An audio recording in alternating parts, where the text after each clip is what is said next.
Have you ever been judged before you even spoke a single word?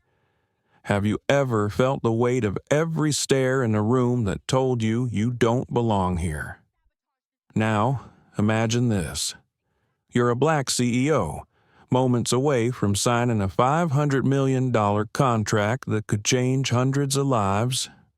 You're walking through the airport, confident, calm, until a flight attendant kicks your suitcase, papers scatter, eyes turn, silence fills the air. What would you do? Would you confront her and risk losing everything you've built? Or would you stay silent and let the world think they can treat you like this forever? This isn't just a story about a suitcase. It's about the moment when humiliation met power and power chose grace. It's about Ava Coleman, a woman who turned one act of discrimination into a movement that changed an entire industry, and maybe even the way we all see each other. So, before we begin, ask yourself, what would you have done if you were her? Would you have fought back or forgiven? Because sometimes it's not anger that changes the world. It's empathy. Stay with me, because what happened after that kick will make you rethink everything you know about strength, leadership, and humanity. If this story already touches something inside you, please don't forget to like, share, and subscribe so we can keep bringing stories that remind us what it truly means to be human. On Monday morning, Seattle-Tacoma International Airport was crowded. The sky was covered in a thin layer of gray mist, and dim light filtered through the large glass panels of Terminal 4. The digital clock on the wall read 7:42 a.m. People snaked through the security check area, everyone in a hurry, the clatter of suitcases mixed with the steady sound of loudspeaker announcements. Ava Coleman walked slowly but surely, dragging a small, shiny black suitcase. Inside were her laptop, some documents, and a $500 million contract between her company, Altair Dynamics, and the Department of Transportation. For her, today was more than just a flight. It was a day that would determine the direction of an entire industry. Ava was tall and slim, her curly hair tied back, her light gray suit fit her well, and her black shoes were polished. She moved through the first-class gate with a confident yet composed gait, her face as calm as a lake in the morning. From the front, a flight attendant stepped out, a woman, blonde, well-built, her name tag reading Lydia Hart. She glanced at Ava, frowned briefly, then looked away. Ava smiled politely, saying nothing.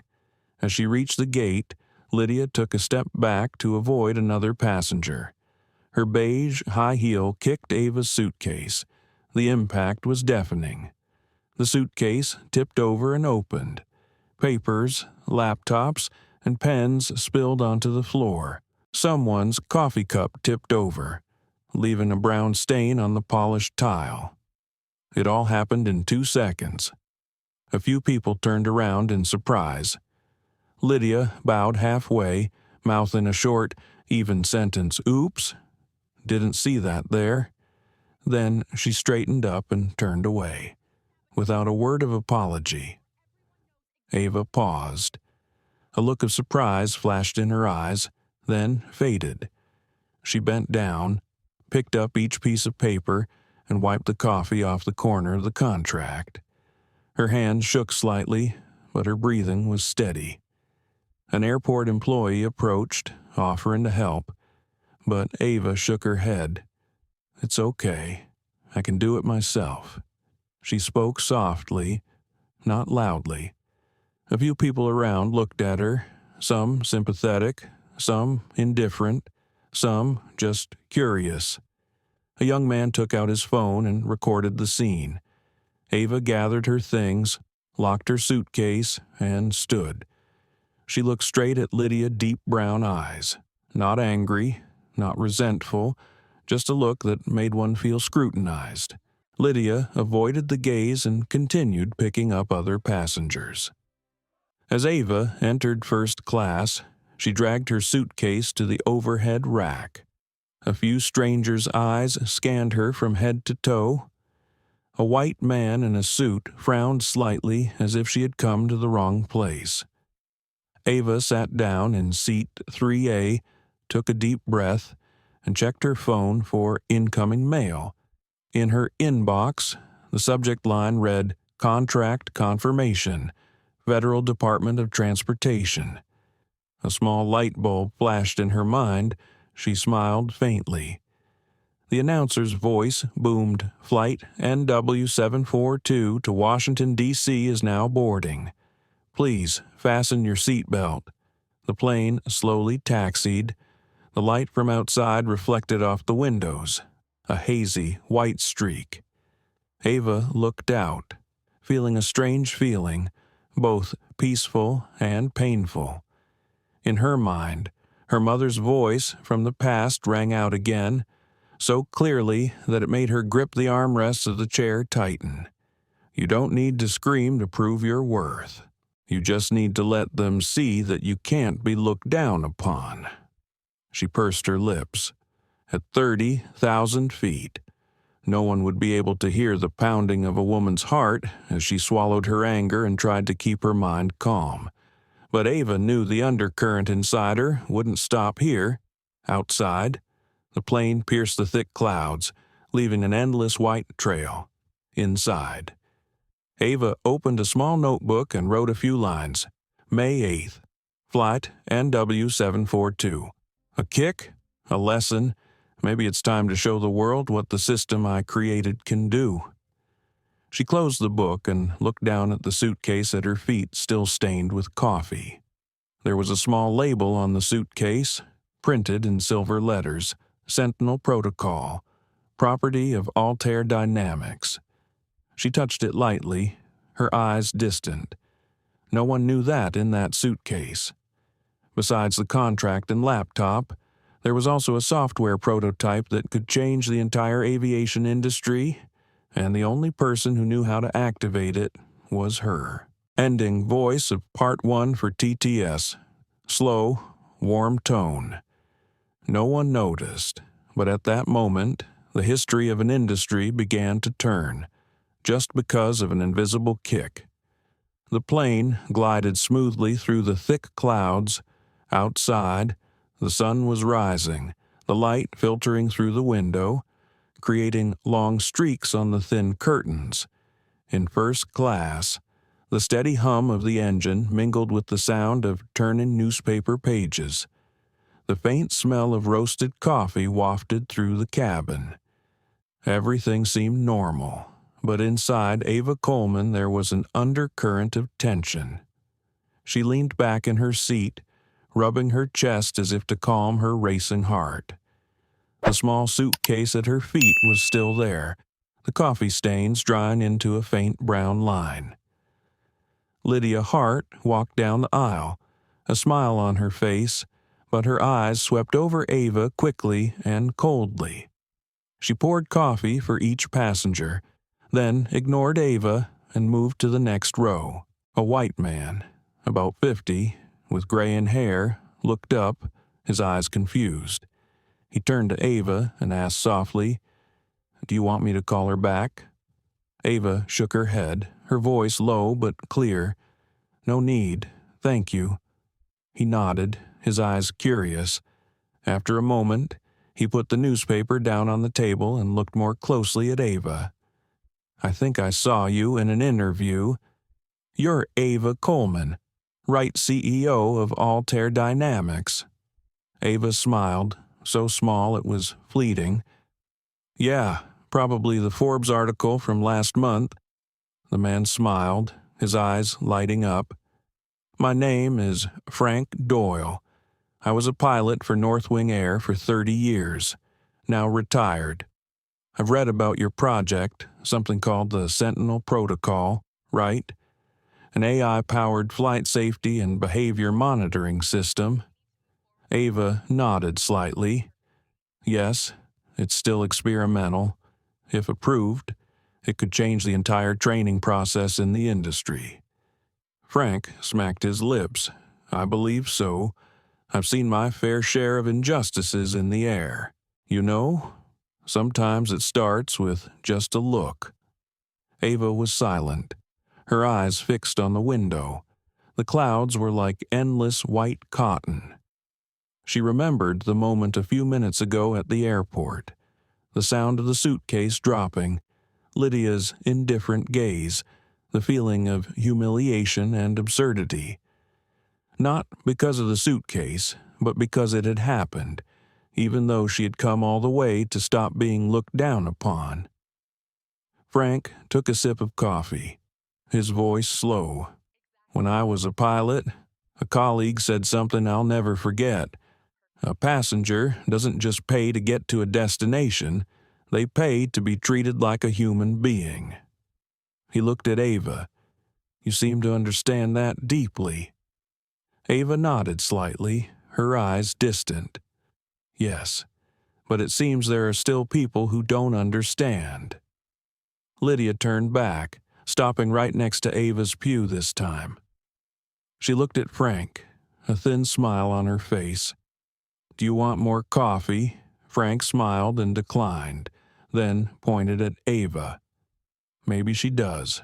Lydia glanced down at Ava, her voice monotone. "Sorry, the coffee is out in this area. I'll be back later." Ava looked up, her eyes calm. "No need, I just need water."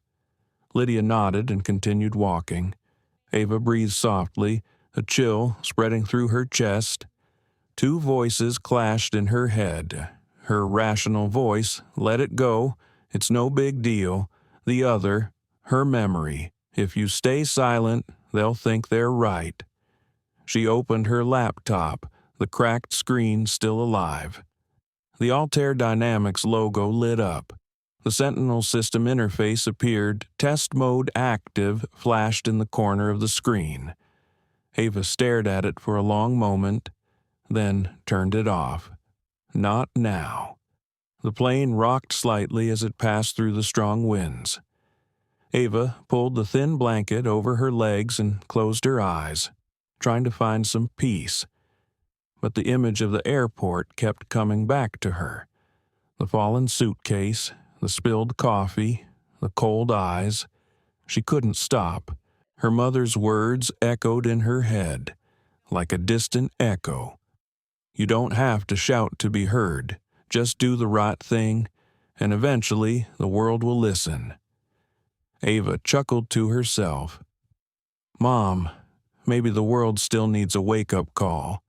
About an hour later, as the plane descended toward D.C., Lydia reappeared. She bent down, gathering up the glasses. When her hand reached Ava's suitcase, she gently nudged it with her knee, and it slid out of the way. Their eyes met briefly. No words were spoken, but in that moment, Ava saw what Lydia was hiding, not contempt, but fear. A fear of losing her sense of control over someone she once thought beneath her. Ava just looked back, her eyes so calm that it made others bow their heads. The flight landed at 11:32 a.m. Passengers gradually left their seats. Frank stood up first, turned back, and whispered to Ava, "If you need a witness, I will tell you what I saw." Ava smiled, her voice warm.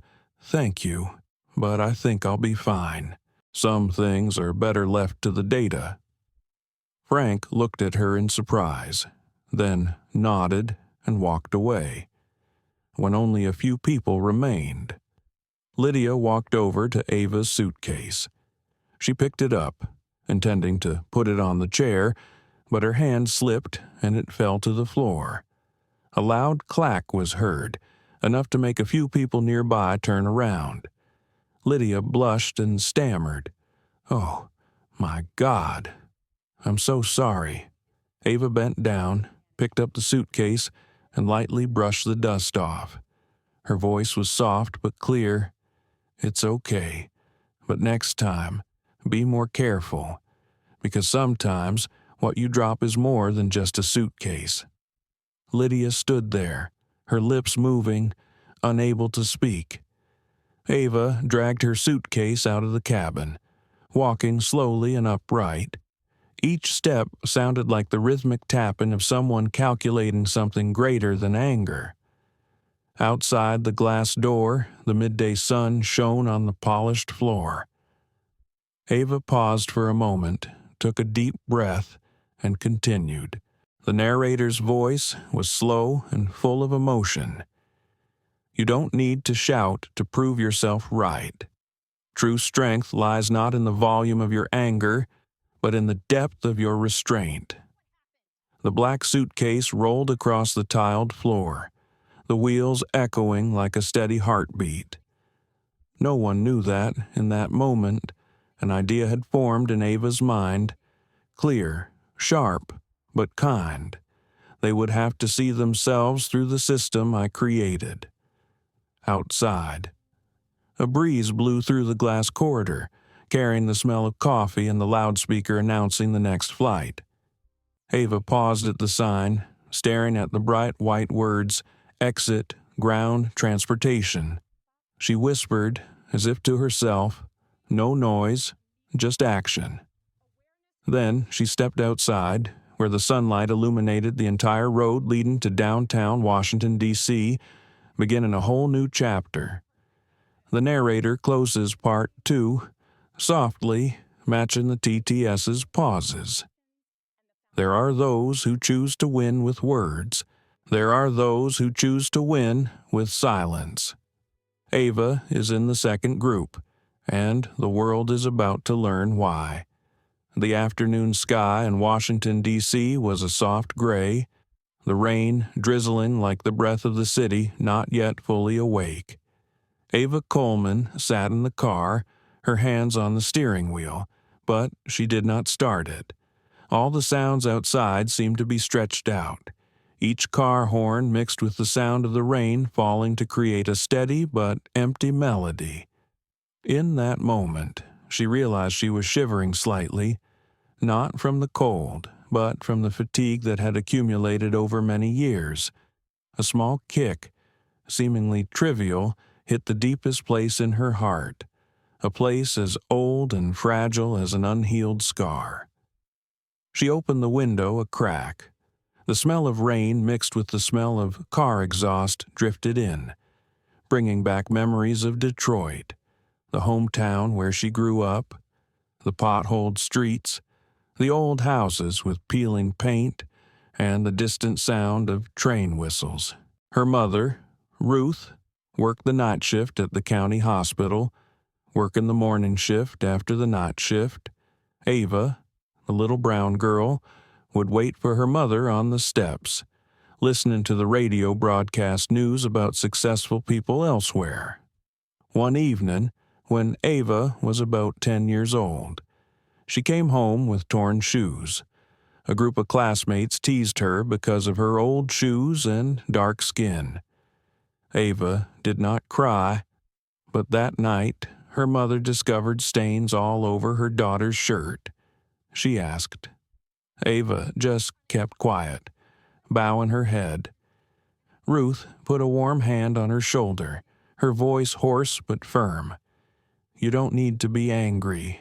You just need to be so good that they can't ignore you. Do you understand? Ava nodded slightly, and those words were engraved in her mind for the rest of her life. Growing up in a neighborhood where opportunities were always fewer than promises, Ava learned to persevere. She did well, persevered, graduated at the top of her class at Cass Tech High School, and won a scholarship to study aerospace engineering at MIT, where she was one of only 2 black students in her class. She didn't talk much, but she went above and beyond on every assignment, every project.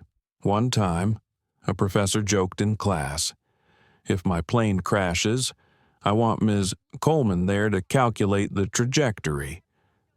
The class laughed, but Ava didn't laugh. She knew the joke was a surprise and a little disbelief that a black girl could be so good. In the years that followed, as she entered the airline industry, she was repeatedly underestimated.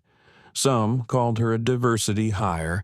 Others advised her to take a less technical position. Ava just quietly worked. She didn't argue. She delivered. Her first project simulating how sensors would respond to temperature changes saved the airline millions of dollars. But no one mentioned her name in the reports. One evening, in her small apartment in Boston, Ava sat alone, looking out the window.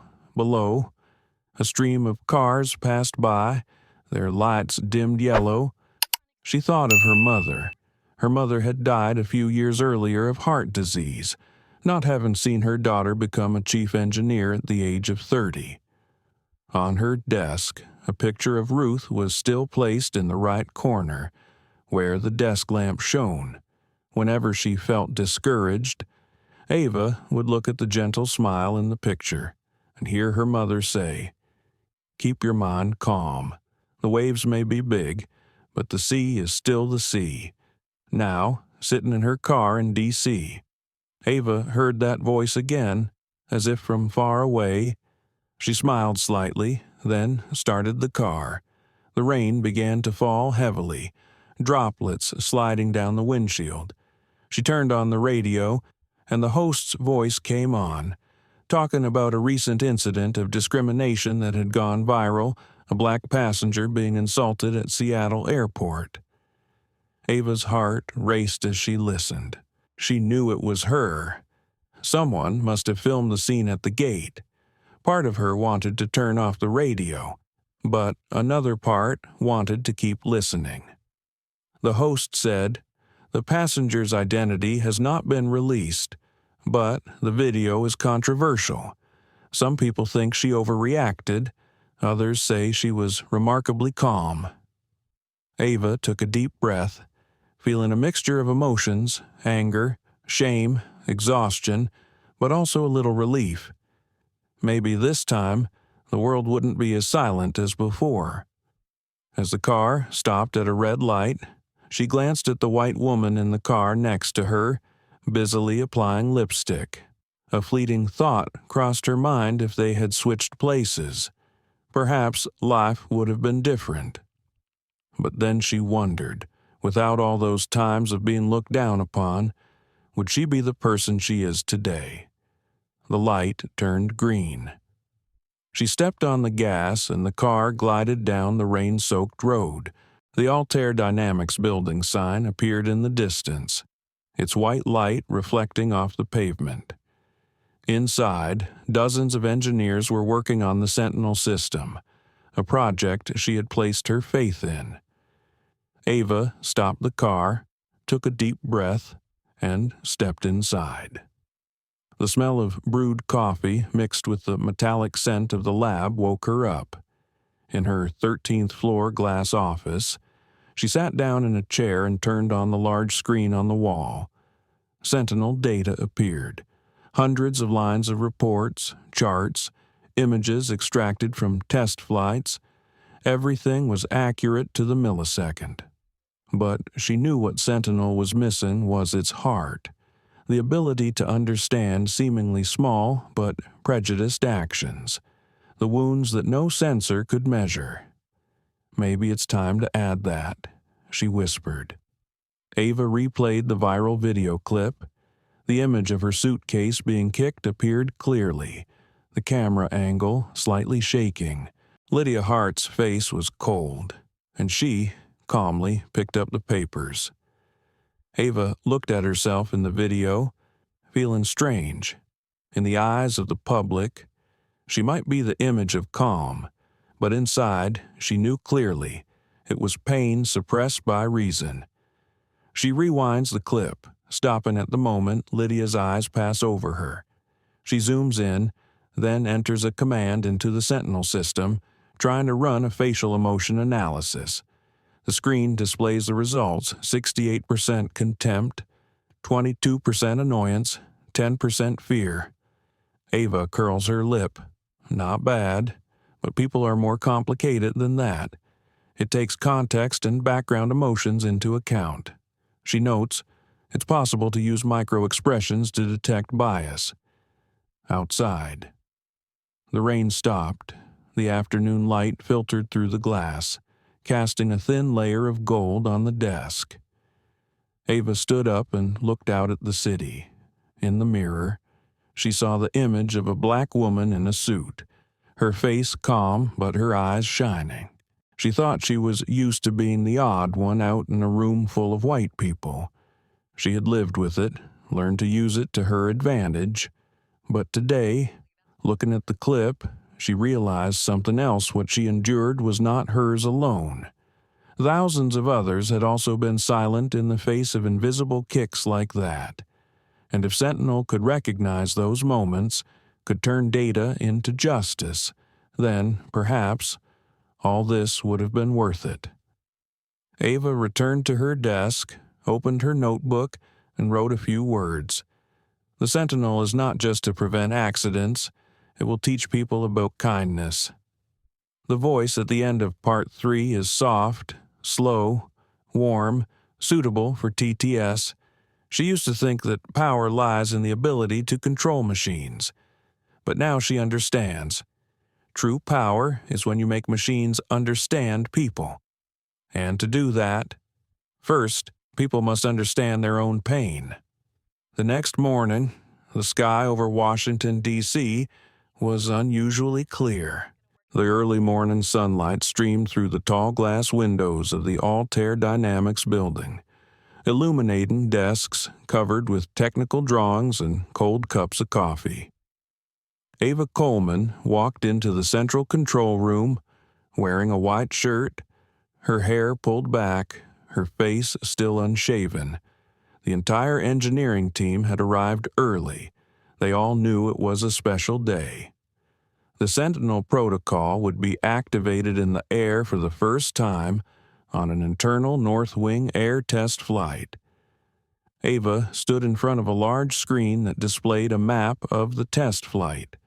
A blue line stretched from D.C. to Denver. The bright dots represented sensors in the passenger cabin. The system would record every behavior, every glance, every voice, every emotion, looking for signs of stress or bias.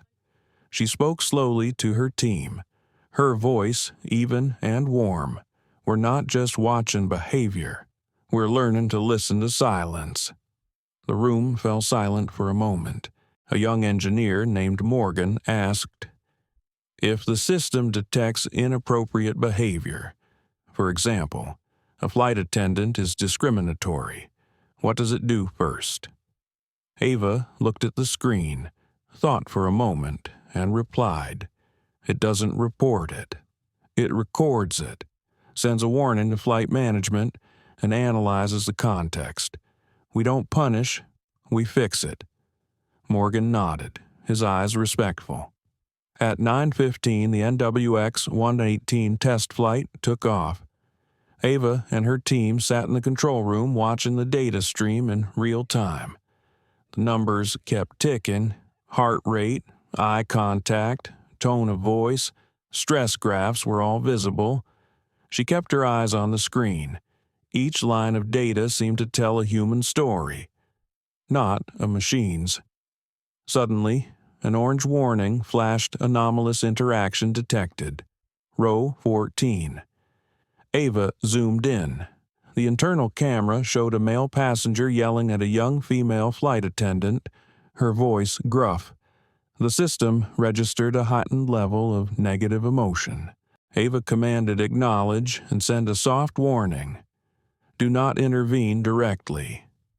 A few seconds later, the feed showed the flight attendant leaning down and speaking softly, and the passenger calmed down. The tension level gradually decreased. Ava smiled slightly. It worked. We're changing the way humans behave in the air.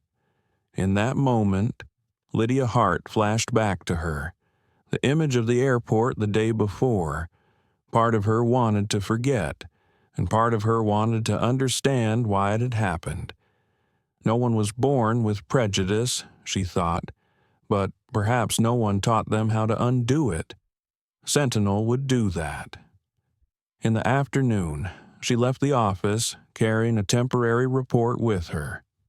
Outside, a cool breeze blew, swaying the trees along the street. She stopped in front of a small cafe where the glass door reflected her face, calm, but her eyes held a light she had never known before faith in change. She sat at the table and ordered a latte. While she waited, the phone rang. An unfamiliar number appeared, the area code for Seattle. She hesitated for a few seconds before answering. A woman's voice rang out, a little shaky.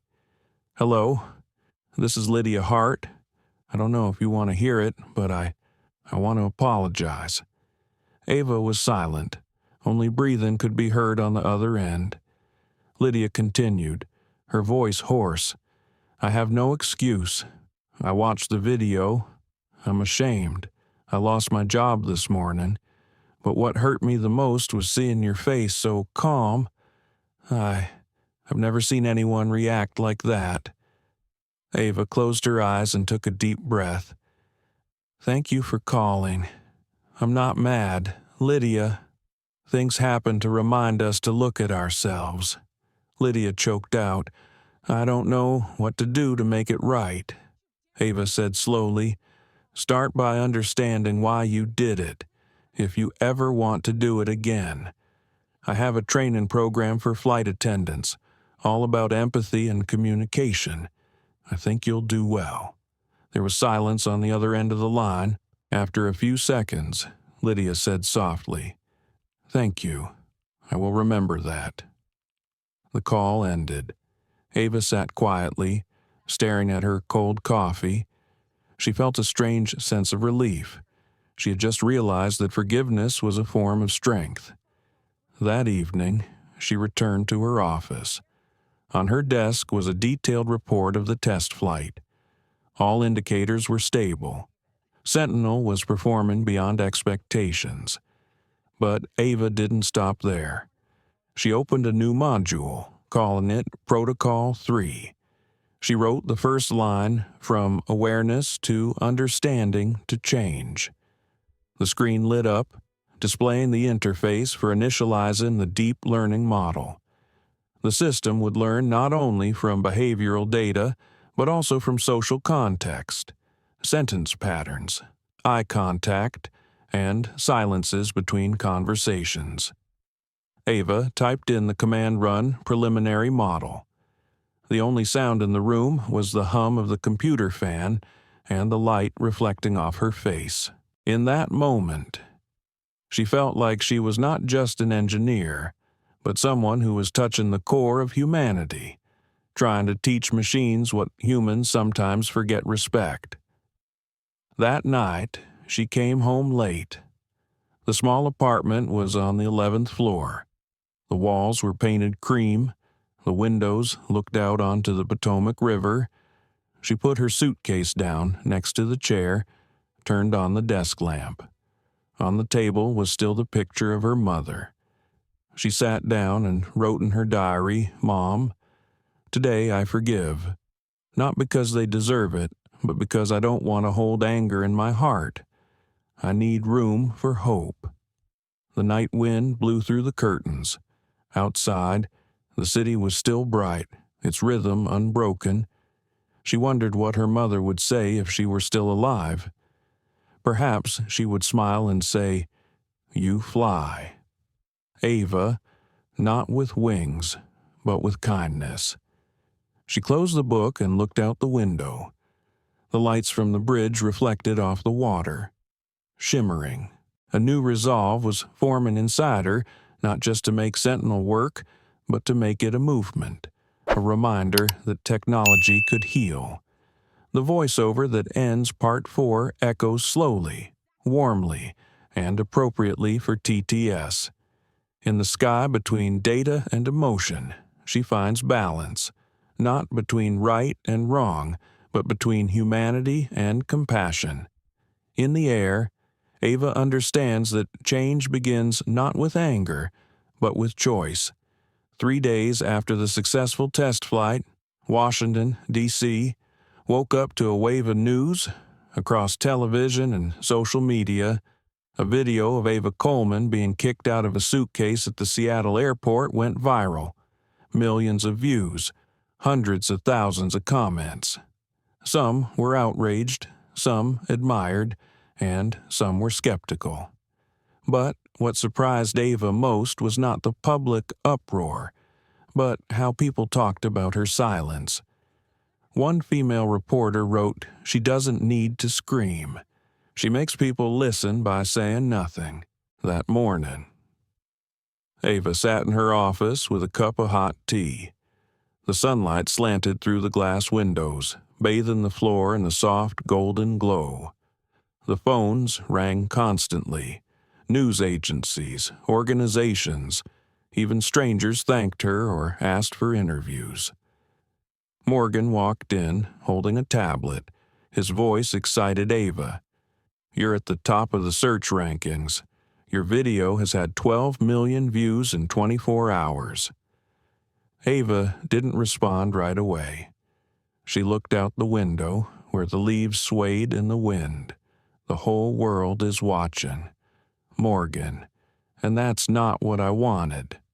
Morgan set the tablet down on the table, his voice serious.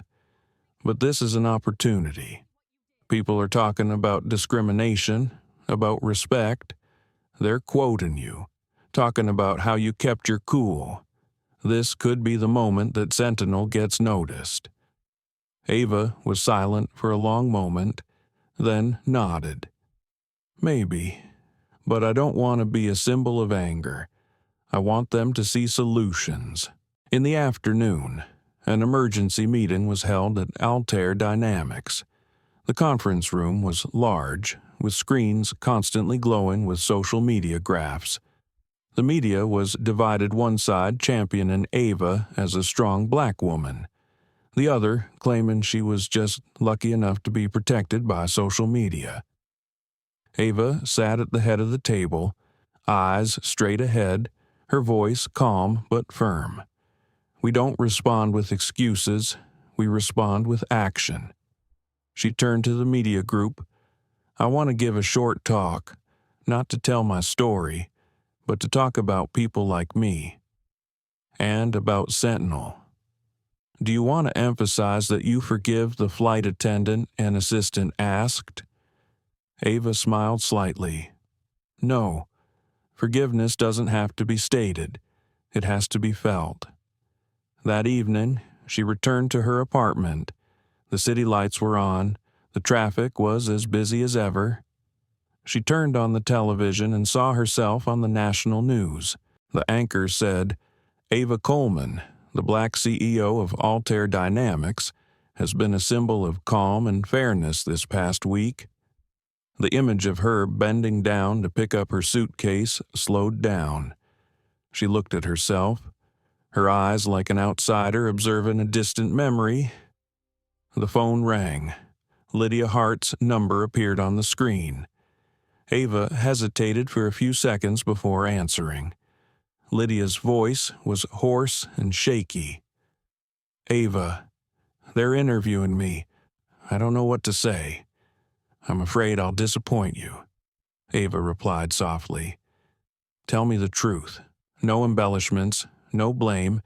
If you really want to change, start with that." Lydia was silent for a moment, then said, "I will. I owe you that." After the call, Ava sat quietly, her mother's words echoing in her head. Sometimes, silence is the loudest voice of courage. She wondered if her mother would be proud of her. She didn't hold her head high in the storm. She just chose not to bow it. The next day, the Altair Dynamics auditorium was packed. Ava's talk was live. She stood alone on stage, no notes, no script. The lights illuminated her calm face. She began to speak, her voice soft but resonant. "I know the world is talking about a video, about a suitcase, but this is not my story. Every day, millions of people pick up the pieces of their lost dignity, and they keep going. They still choose kindness. The room fell silent. I don't want us to stop at outrage, she continued.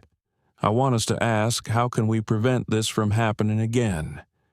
Sentinel is not a surveillance tool. It is a tool for human understanding.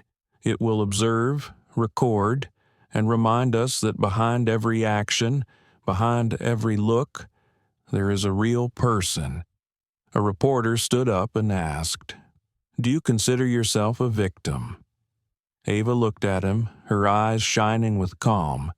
"No, I am not a victim. I am a witness to the truth that silence is not a sign of weakness. Sometimes it is the only strength that keeps us from losing ourselves." The room fell silent, then erupted in applause. Cameras captured the moment, and within hours the speech was shared far and wide. People called it the silence that speaks. That evening, Lydia texted Ava, "I told you everything. I didn't try to justify it. And maybe, for the first time, I feel relieved." Ava replied, "Thank you. The truth doesn't free the past, but it helps us move on." She put the phone down and looked out the window. A light rain began to fall, casting long streaks of light on the glass. She knew that from now on, this story was no longer hers. It had become part of a larger conversation about kindness, about change, and about how people see each other under the same sky. The narrator closes Part 5 slowly, quietly, and emotionally. She didn't speak up to be heard. She chose to be silent so others could hear themselves. And in that silence, a whole world began to change. A week after The Silence That Speaks, the atmosphere in Washington, D.C. was no longer as peaceful as before. The media and public opinion began to be fiercely divided. Some newspapers praised Ava Coleman as a model of humane leadership, who had changed the way the world viewed the power of calm. On the other hand, a series of conservative commentaries criticized her for using the attention to promote human surveillance technology. Conflicting hashtags appeared continuously on social media: Stand with Ava versus Privacy First. While Ava chose to stay silent, the storm of words continued to rage. That morning, Ava sat alone in her 13th floor office. Outside, the sky was gray, and a light drizzle fell. The screen before her was filled with news headlines. A newspaper had a large headline, "Ava Coleman's Technology, Savior or Stalker." She read, her eyes not angry but thoughtful. Her silence, once her strength, was now being interpreted in 100 different ways. She wondered if she could maintain the original spirit of the Sentinel amid these storms. Morgan walked in, his face tense. "Ava, we just got word. North Wing Air is considering pulling out of the pilot. They say they're concerned about passenger privacy." Ava raised her head and asked calmly, "Who on the board made that suggestion?" Morgan looked down at the internal message board. "The VP of Communications, Richard Vaughn. He said the company is under political pressure and is afraid of its image." Ava exhaled, her voice slow. When they're afraid of losing their image, they forget who the real person is in that photo. She stood up and walked to the window. The city below was hazy in the rain, the tall buildings fading into the mist. Ava turned back to Morgan. "Get me a meeting with the North Wing Board, not to convince them, but to tell them the truth." Morgan nodded and left the room. That afternoon, the meeting was scheduled at North Wing Air Headquarters. The room was large, with dark wood paneling and white lights reflecting off a long glass table. Across the table sat three people: Richard Vaughn, CEO Thomas Hale, and legal counsel Amelia Burns. Ava entered, poised, carrying her familiar black suitcase. Thomas Hale, the silver-haired man, began. "Thank you for coming, Ms. Coleman. I trust you understand why we must renegotiate this arrangement. Your Sentinel technology is highly controversial. Some passengers claim they are being illegally monitored." Ava looked straight ahead, her voice calm. "I understand. But Sentinel doesn't spy on anyone. It observes public behavior, doesn't record private audio, and only activates when there's an unusual signal. It doesn't collect emotions to sell, but to protect."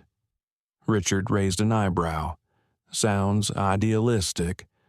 But you know, ideals don't pay the bills when public opinion rejects them." Ava smiled faintly. "Then I ask the opposite.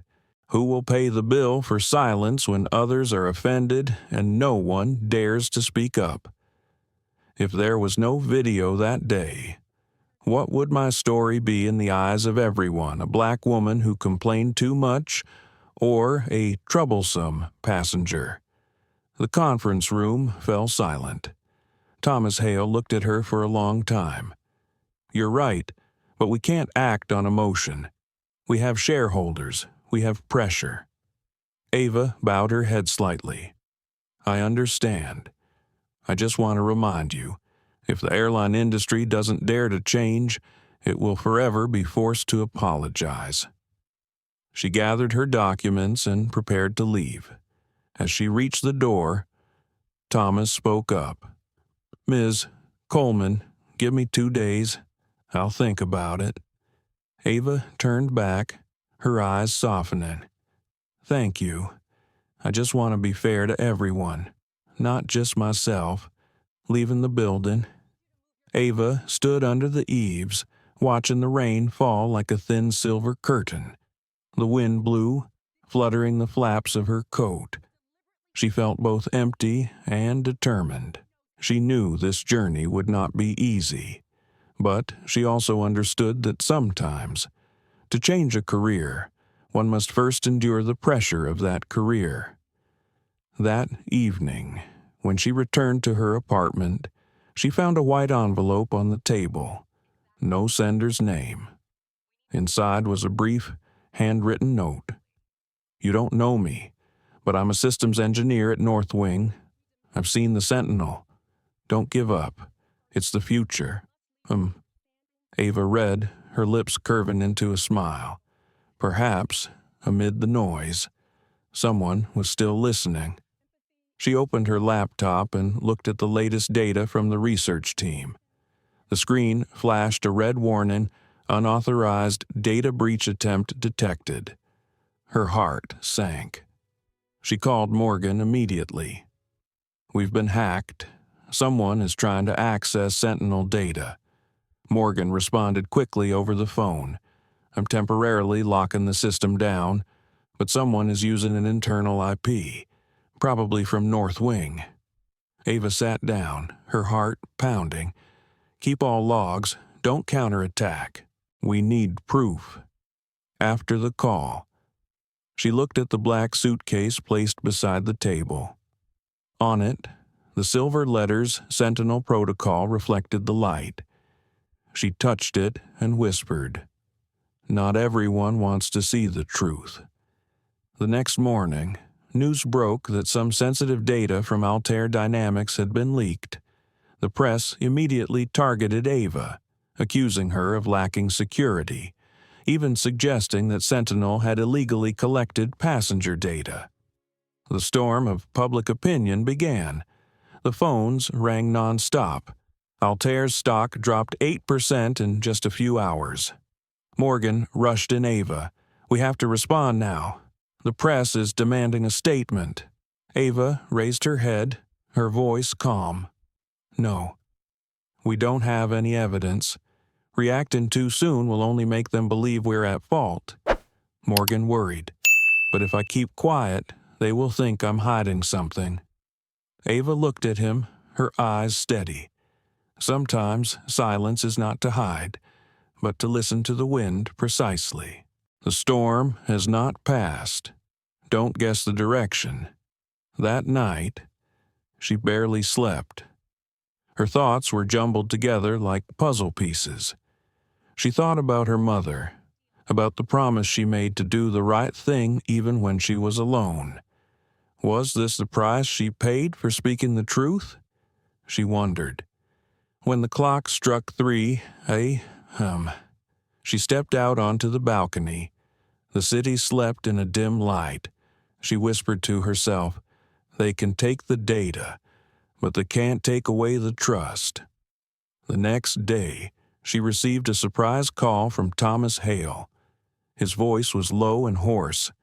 "Ava, I just looked at the internal security report. You're right. Someone on our team accessed the Sentinel system without authorization. I'm sorry." Ava closed her eyes and sighed in relief. "Thank you for being honest. I don't need an apology. Just help me clean up this sky." The voice at the end of Part 6 resounds slowly, warmly, with the feeling of the storm passing in a world full of noise.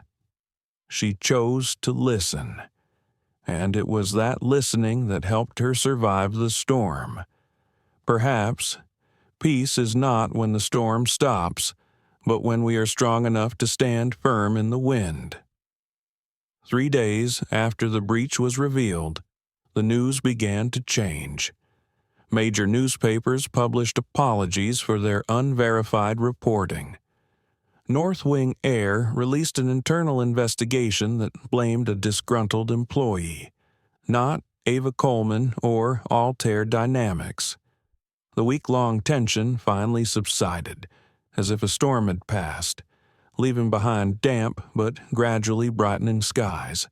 That morning, Ava arrived at the office earlier than usual. The 13th floor of Altair Dynamics was bathed in post-rain sunlight. She walked down the hallway, her shoes clicking softly on the tile. When she pushed open the door to the control room, the team was there. Morgan was standing by the slide board, his face beaming with excitement. "Good news. Ava," he said, his voice barely concealing his excitement. "We just received an invitation from the Federal Aviation Administration. They want Sentinel to be part of a national test program." Ava stood still for a few seconds, then smiled her first real smile in weeks. So they finally listened. Morgan showed her the confirmation email. The Safety Bureau would support expanding the Sentinel trial to 10 different airlines. The words in the letter made Ava freeze. "We believe that change begins not with fear, but with understanding." She sat down, opened her laptop, and read each line carefully. When she reached the end, her eyes stopped at the signature Thomas Hale. A strange feeling spread in her chest. The one who had hesitated was now the first to lead the way. She knew no one was perfect, but the courage to change was still the most precious thing. At noon, Ava left the office and walked to the park near the Potomac River. The air after the rain was clear, the smell of damp grass mixed with the scent of a light breeze. She sat down on a bench, took out her notebook, and wrote a few lines. "Every storm will pass, as long as we don't let it take away our faith." When she looked up, she saw a woman standing not far away, holding a bouquet of sunflowers. The angled light made her face look both strange and familiar. Lydia Ava called softly. The woman turned. It was Lydia Hart, her hair cropped short, her eyes gentler than before. She smiled awkwardly and walked over. "I heard you were going to speak to the federal council. I wanted to say congratulations and thank you." Ava nodded, inviting her to sit. Lydia set the flowers down on the chair, her hands clasped together. "After I lost my job, I took a course in passenger psychology. I realized I had been looking at people through the lens of fear, not because they were wrong, but because I was afraid of being small. You made me look at that again." Ava looked at the person opposite, her voice gentle. "We all learn. I was afraid too. But if everyone stops at fear, nothing will change." Lydia smiled, her eyes sparkling. "Now I work for an organization that trains flight attendants in empathy. I want to use my own experience to prevent the same thing from happening."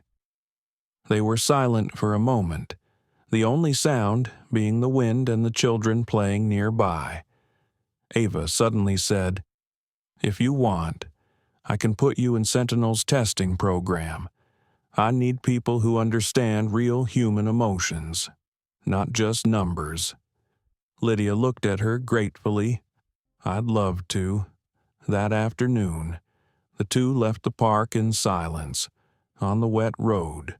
Their shadows stretched side by side. There was no longer any distance between the one who was hurt and the one who had hurt them. They both understood that forgiveness was not about forgetting, but about moving forward together. That evening, Ava returned to her office. Morgan was waiting with a thick folder. "The congressional presentation schedule is finalized," he said. "You have 15 minutes tomorrow to present Sentinel to the federal commissioners." Ava nodded, taking the folder. 15 minutes isn't much, but it's enough to plant a seed. As Morgan left, she opened the presentation slides. The screen glowed in the darkness, images flashing through it, behavior charts, test results, positive passenger reports. But what stopped her was a small frame in the upper right corner, an image of the black suitcase with the coffee stain. She didn't delete it. It was a reminder that all change begins with a seemingly insignificant moment. Night fell. The city was bathed in yellow light. Ava did not go home but stayed at the office. She sat by the window, watching the cars pass by like slow streaks of light. Instead of anxiety, there was a deep calm in her heart. She knew tomorrow would be challenging, but she was no longer afraid. She had overcome the worst thing, her own doubts. The next morning, the Capitol building was packed. The press lined both sides, cameras flashing. Ava walked calmly through the crowd. Lydia walked behind her, providing technical support. Once inside the hall, the atmosphere was so solemn that you could hear the rustle of papers. The chairman invited Ava to step up to the podium. She stood in the white light, looking down at the row of solemn faces. She was nervous for a moment, but she took a deep breath and began.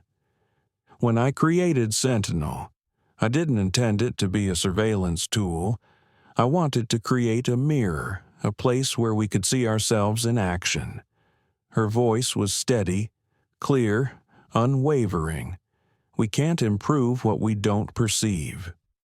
Sentinel does one thing: illuminate the dark areas in how we treat each other. "Do you think this technology can be misused?" asked one commissioner. Ava replied immediately, "Any technology can be misused if people forget its original purpose."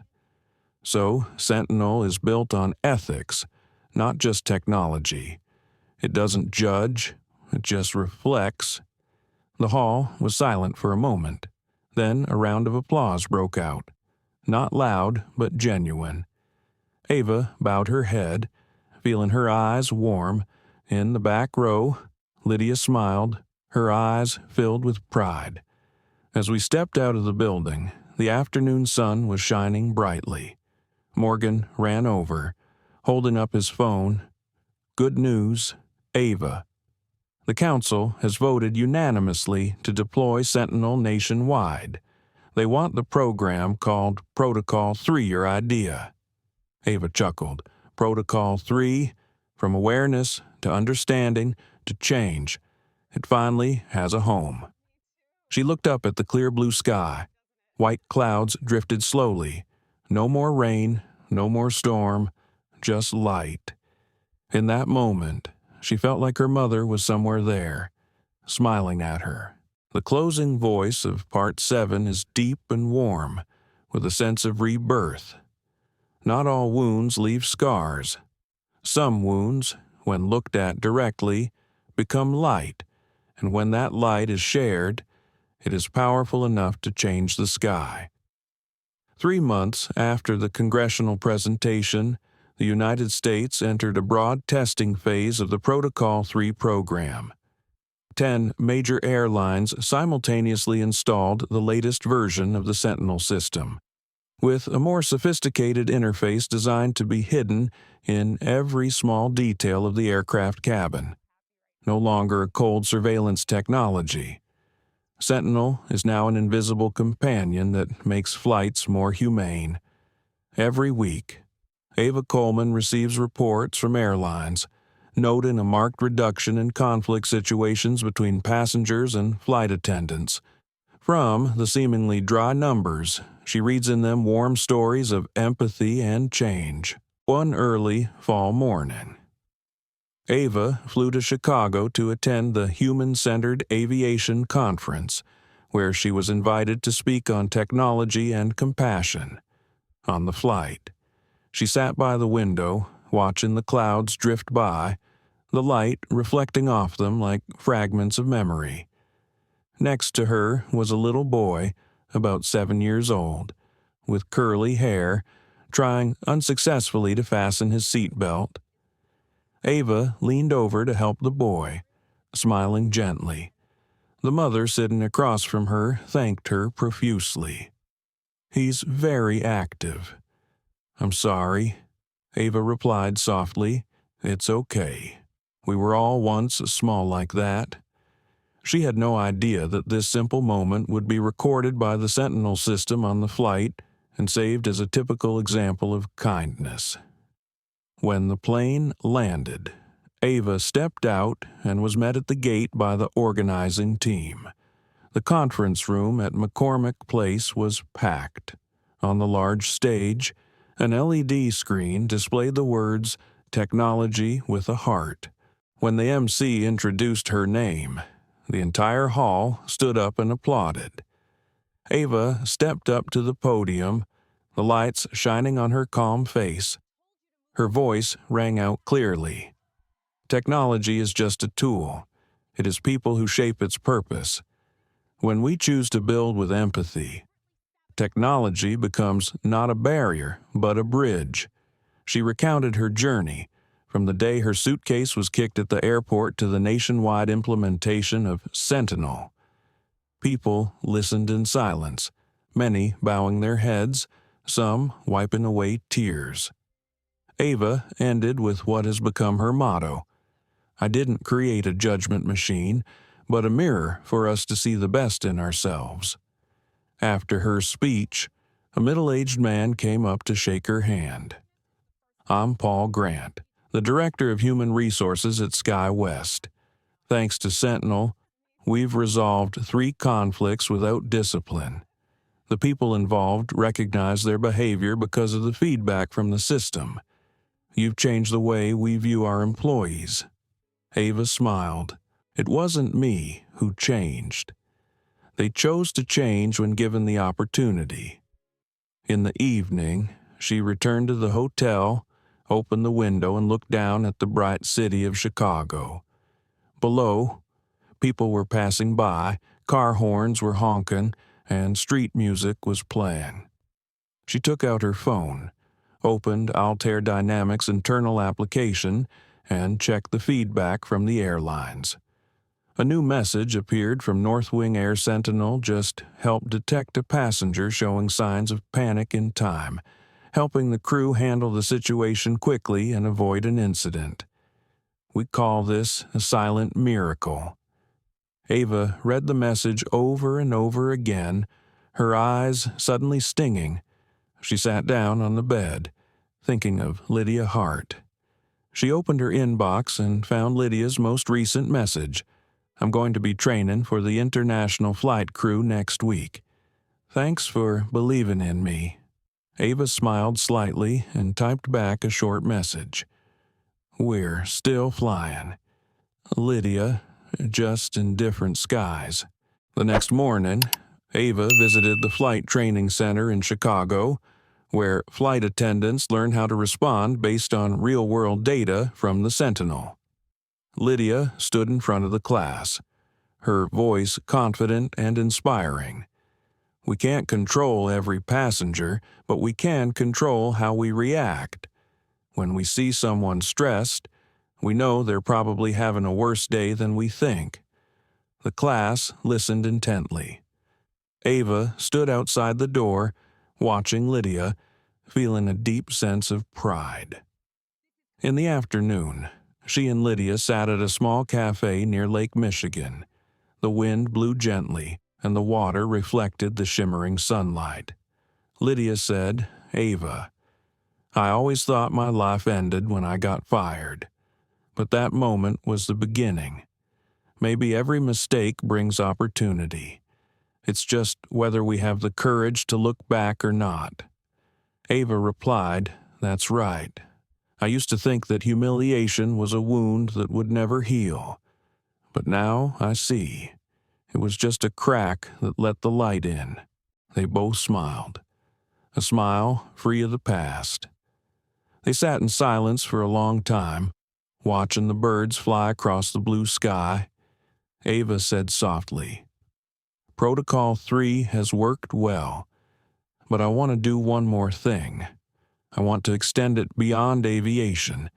I want to bring the principle of know, understand, change to other areas, schools, hospitals, workplaces." Lydia's eyes widened. "You want to extend it to the whole of society?" Ava nodded, not to control but to enlighten. "Sometimes we just need a mirror to look at ourselves." Back in D.C., Ava convened the team at Altair Dynamics. She presented her new plan, Sentinel for Humanity, a pilot project that would apply the principles of Protocol 3 to education and public service. Morgan listened and nodded. "Ava, if this works, it will not only change the aviation industry, but the way people live together." Ava smiled, her eyes determined. "That's our real goal." That night, Ava sat alone in her office. On the desk were an old photo of her mother and a thick diary. She opened a new page and wrote, "Today, I realized that change doesn't come from trying to fix the world, but from daring to see it as it is, with all its flaws and beauty." She closed the notebook, turned off the light, and looked out the window. D.C., shining like a starry sky, reflected a sparkling light in her eyes. The closing voice of Part 8 echoes slowly, warmly, and deeply. She started with a kicked suitcase and ended by changing the way the world sees each other. From anger, she created compassion. From hurt, she created light. And that light, when shared, becomes a legacy. A year after Congress approved Protocol 3, America began to see the first changes spread beyond the skies. Project Sentinel for Humanity was officially launched, bringing the principle of perceive, understand, change to the environment of education, healthcare, and public administration. It was no longer a technological system, but a humane movement of the times, originating from a woman whose suitcase was kicked at the airport. Ava Coleman became a familiar face in the media, not as a hero, but as an inspiration. In every speech, she always emphasized technology is just a lamp. The real light comes from the heart. Everywhere she went, She left behind small stories, silent changes. One morning in May, Ava was at Jefferson High School, a Boston suburb where Sentinel for Humanity was first piloted in education. She sat in the back of the classroom, watching students interact with the emotion lens device, a simplified version of Sentinel that helps teachers identify students' emotions through voice and facial expressions. She saw a boy named Ryan, who usually sat quietly in the back of the classroom, often looking out the window. When the teacher asked a question, the system displayed a low confidence level warning. Instead of scolding him, the teacher walked over, put her hand on his shoulder, and asked gently, "Do you want to try again with me?" The boy raised his head, gave a shy smile, and nodded. Ava watched the scene, her heart warming. After class, the teacher came over to shake Ava's hand and said emotionally, "I've been teaching for over 20 years, but this is the first time I've seen technology make me more compassionate, not distant." Ava simply replied, "That's why Sentinel was born." That afternoon, she flew to Houston to visit a hospital testing a similar system. There, Sentinel was integrated into the patient care area, helping doctors recognize signs of psychological stress through voice and behavior.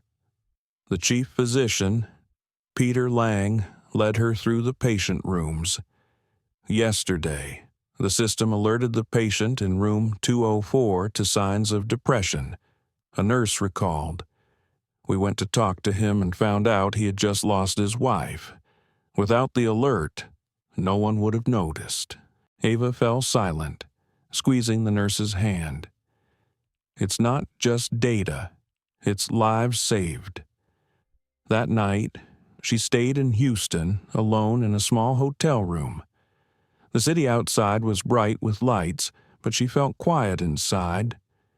She turned on her computer and wrote a report to the Altair Dynamics team. "We are no longer dealing with systems, but with human emotions. Every technical innovation must begin with the question, does it make people warmer?" The next day, she received a call from Morgan. His voice was filled with excitement. "Ava, we have just been invited to the United Nations to present Sentinel for Humanity. The topic is Technology for Empathy." Ava was silent for a few seconds, then said, "Morgan, do you realize it all started with a suitcase that was kicked, and now it has gone to the United Nations?" The following week, she flew to New York, where the United Nations headquarters is located on First Avenue. Delegations from more than 40 countries were present in the Grand Hall. When Ava Coleman's name was announced, she stepped out into the blue light of the UN logo, her palms still shaking but her eyes steady. She opened her speech with a true story a few years ago. "I was insulted at the airport because of the color of my skin. But today, I stand here not to talk about pain, but about the change that pain brings. I believe that humanity does not need more rules, but more understanding." The hall was silent. Ava told stories about Sentinel, about flights, about Ryan, about the patient in room 204. Each story was proof that when technology learns to listen, the world learns to love again. When she concluded with the words, "Empathy is the language every heart can understand," the audience rose to their feet and applauded. That evening, she received a message from Lydia Hart. "I was watching your speech on live stream. I am more proud of you than ever. Thank you for not giving up." Ava looked at the screen and smiled slightly. "We all don't give up. Lydia, we all have a part in this sky." A few weeks later, the United Nations announced an international partnership called the Ava Initiative to spread the Sentinel for Humanity model to developing countries. News reports called her the woman who made the world believe that technology has a heart. But Ava sees herself as a storyteller. One afternoon, back in D.C., she visited Arlington Cemetery, where her mother was buried. The wind blew gently, the trees rustling like whispers of the past. She placed the sunflowers on the grave, sat down, and said softly, "Mom, I've come a long way, but what you taught me is still my only compass to be kind, even when no one is looking." She was silent for a moment, then smiled. "I think I finally understand. True power lies not in the loudest voice, but in the heart that listens."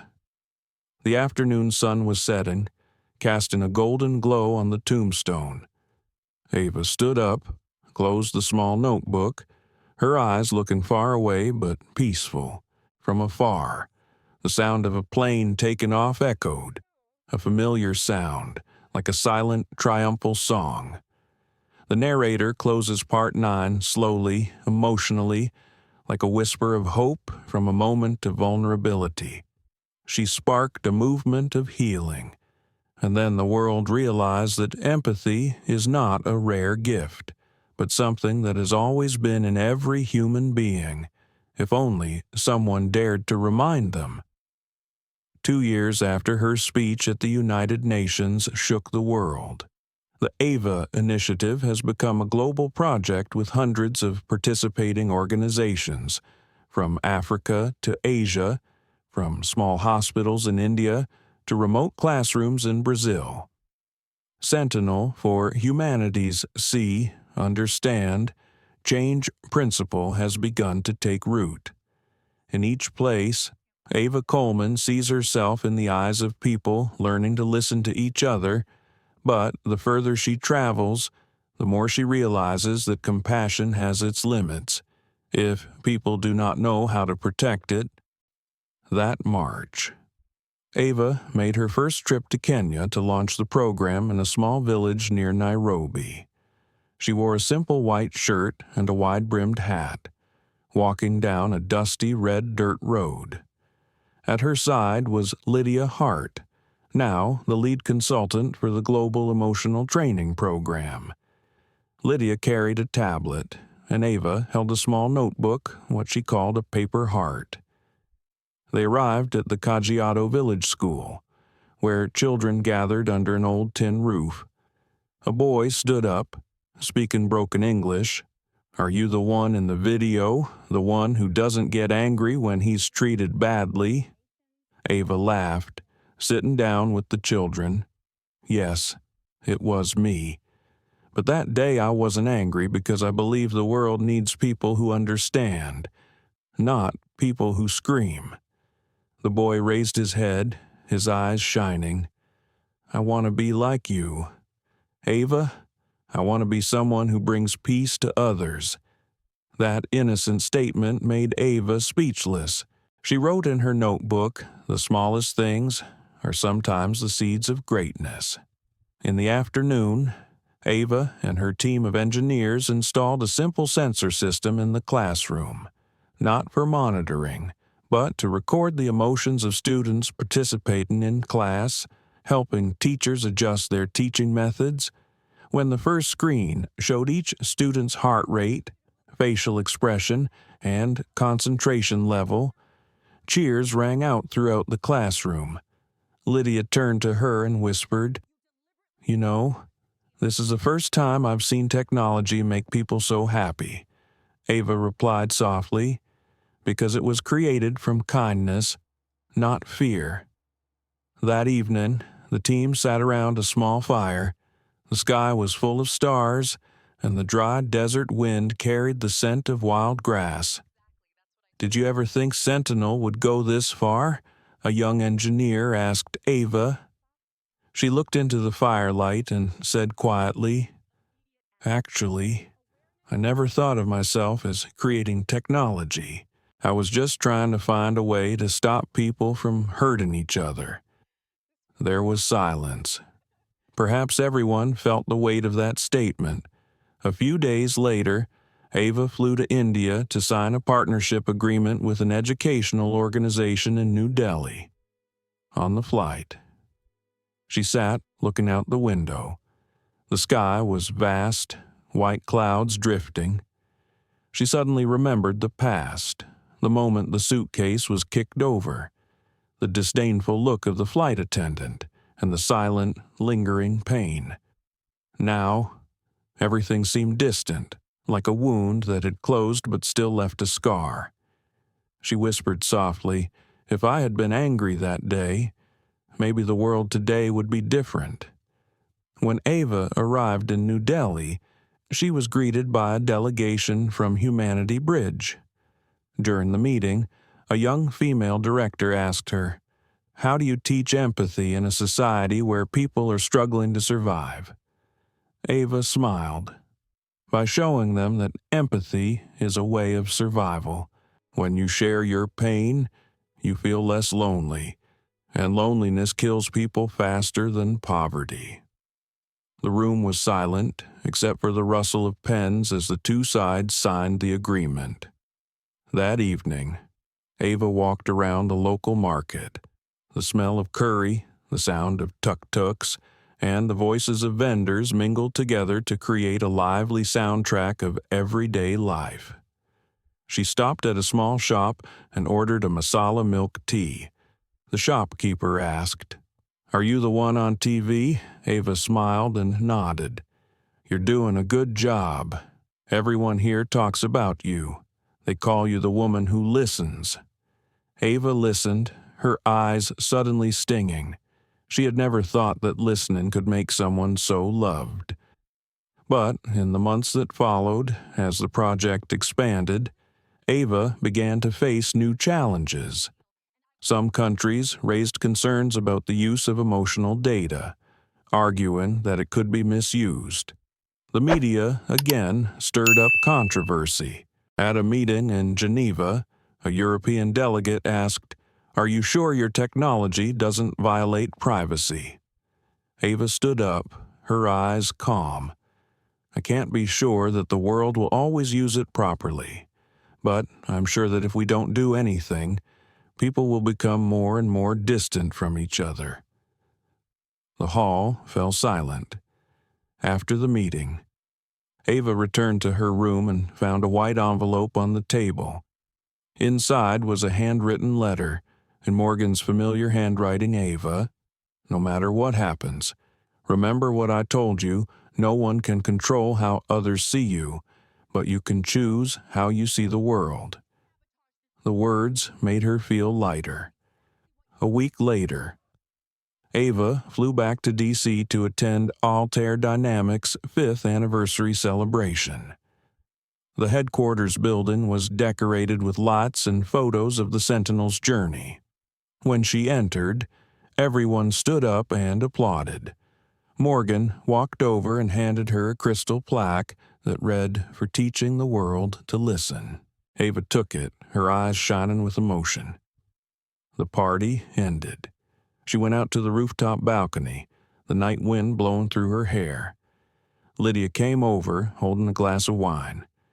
"Ava, you created a new world.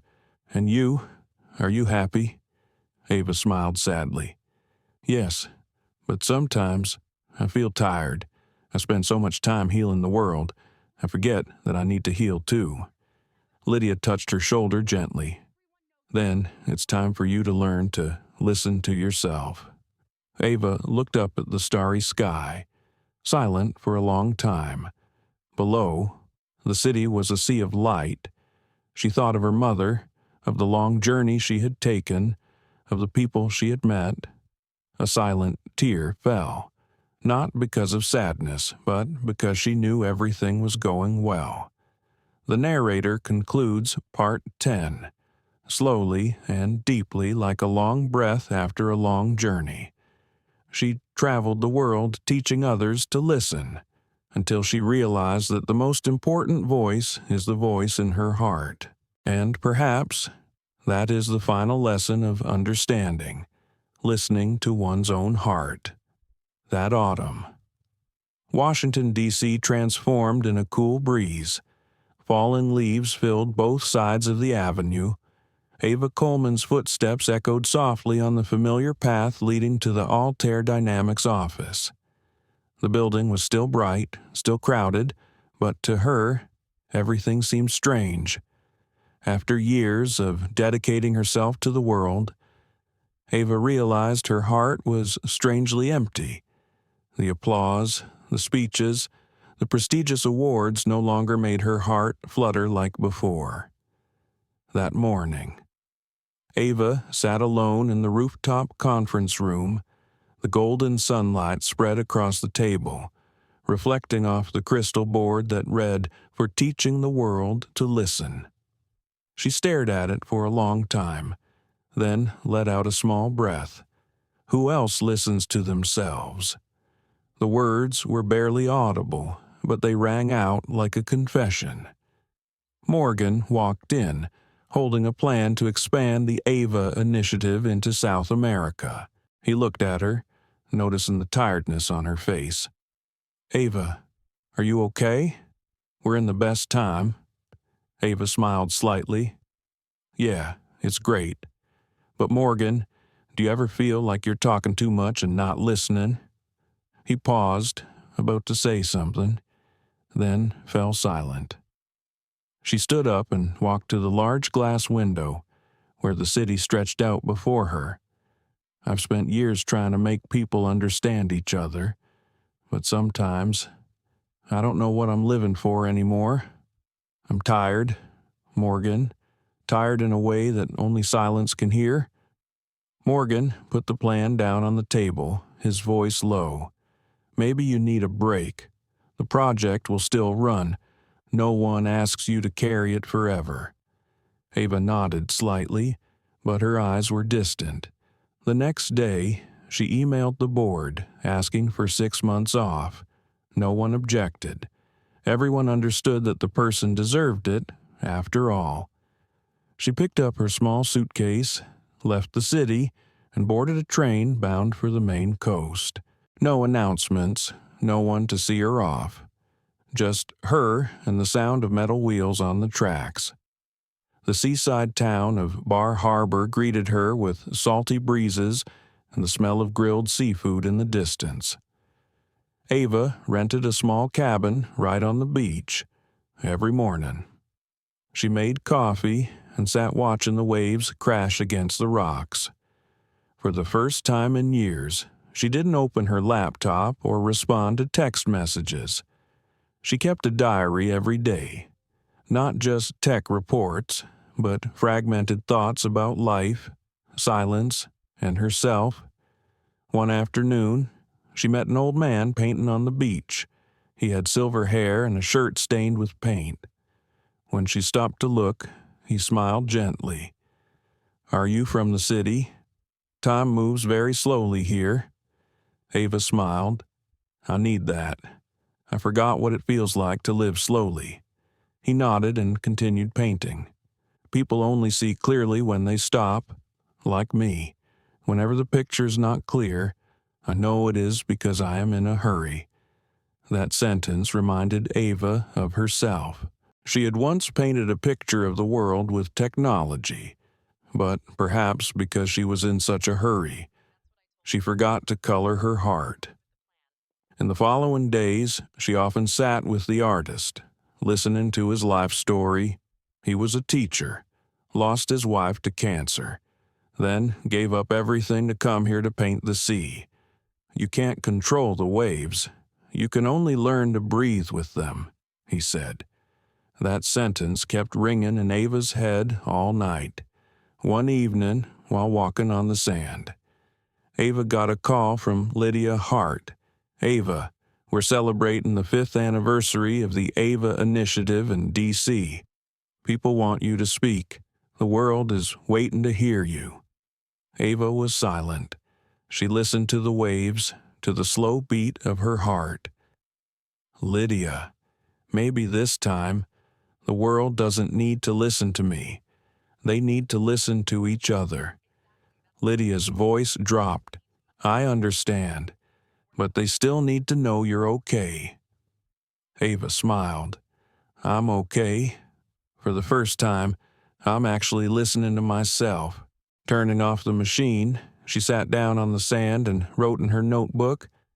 I used to think silence was empty space, but it turns out it is the space for what is truly important to speak. Winter came slowly. Cold winds blew through the window, carrying the scent of sea salt. Ava still kept her habit of walking along the sand every morning. One day, she met a little girl picking up seashells. The girl held out her hand. "Do you want one? I'll pick you the prettiest one." Ava smiled and took it. "Thank you." "Why do you pick them?" the girl replied innocently. "Because I think each shell has the sound of the ocean in it." Ava held the shell to her ear, listening to the murmur inside, like the sound of waves mixed with her own breath. She suddenly realized that everything she was looking for, peace, understanding, the voice of humanity, had always been there, if only she would listen. A month later, Morgan paid a surprise visit. He knocked on the door of the cabin while she was making tea. "I was afraid you might disappear," he said, half joking. Ava laughed. Disappearing is a way to be seen more clearly. Morgan looked at her, his eyes warm. "The project is still going well. Lydia's doing great, but everyone misses you." Ava poured tea into 2 cups. "You know, Morgan, I used to think the world needed me. Now I know the world just needs people who love each other. I was just the one who inspired it." They both sat in silence, listening only to the sound of the waves and the wind.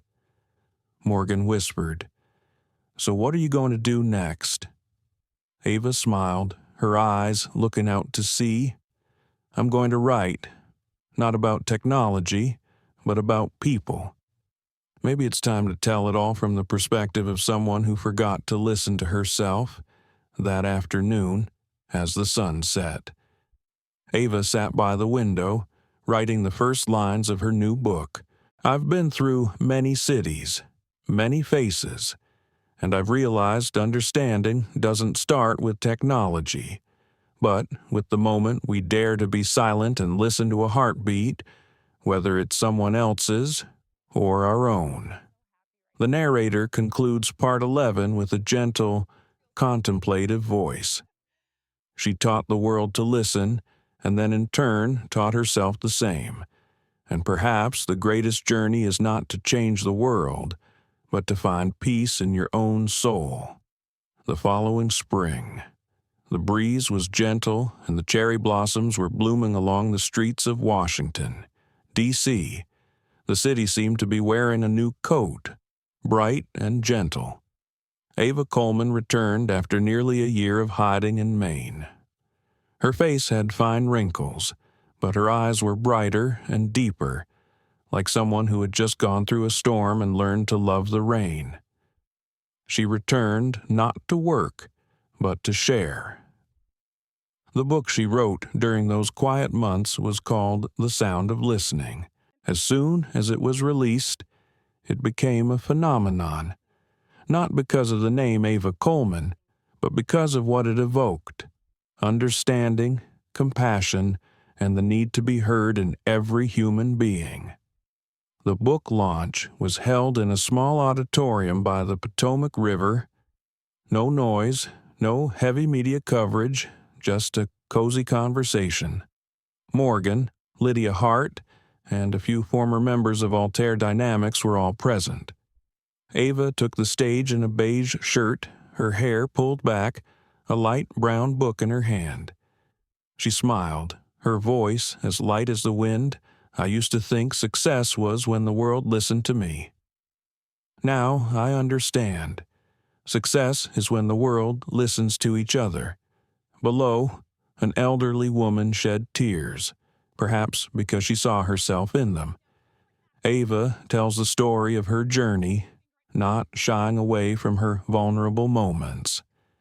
She talks about the nights when she wondered if she was worthy of the influence the world placed on her. She talks about the cabin, the old painter who taught her to breathe with the waves, and the little girl who collected seashells and believed that in every shell there was the sound of the ocean. When she reads a passage from the book, we spend so much time protecting our own voices that we forget to listen to the voices of others. The hall falls silent. No one applauds. No one speaks, just a deep sense of empathy that permeates the room. After the launch, a young reporter approached and asked Miss Ava, "Do you think this book can change the world again?" Ava smiled. "No, I don't want to change the world anymore. I just want it to sit together and listen to each other breathe." The short sentence later became the headline for hundreds of articles. A few weeks later, The Sound of Listening was on the list of inspirational books worldwide, translated into more than 24 languages. Thousands of people wrote to her, saying the book helped them make peace with their families, their colleagues, even themselves. One letter that particularly touched her was from Ryan, a boy from Kenya. Ava, "Because of you, I became a teacher. I taught the children in my village to listen to each other before speaking. I think that is a real miracle."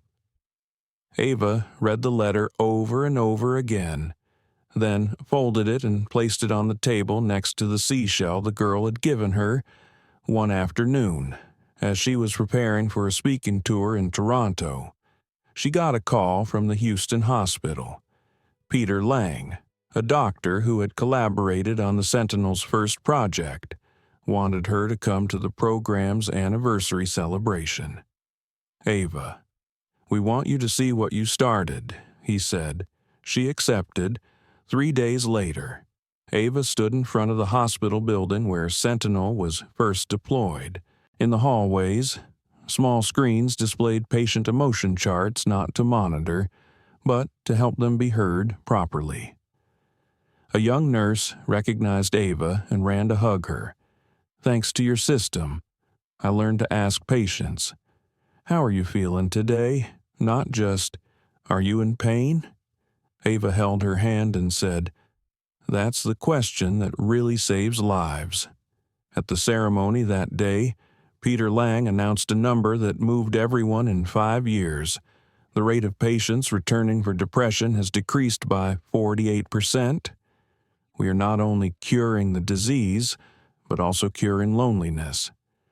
When he turned to Ava to speak, she stepped up to the podium, looked around, and said, "I used to think these numbers would make me proud. But today, what makes me happiest is knowing that we have made people listen to each other with their hearts."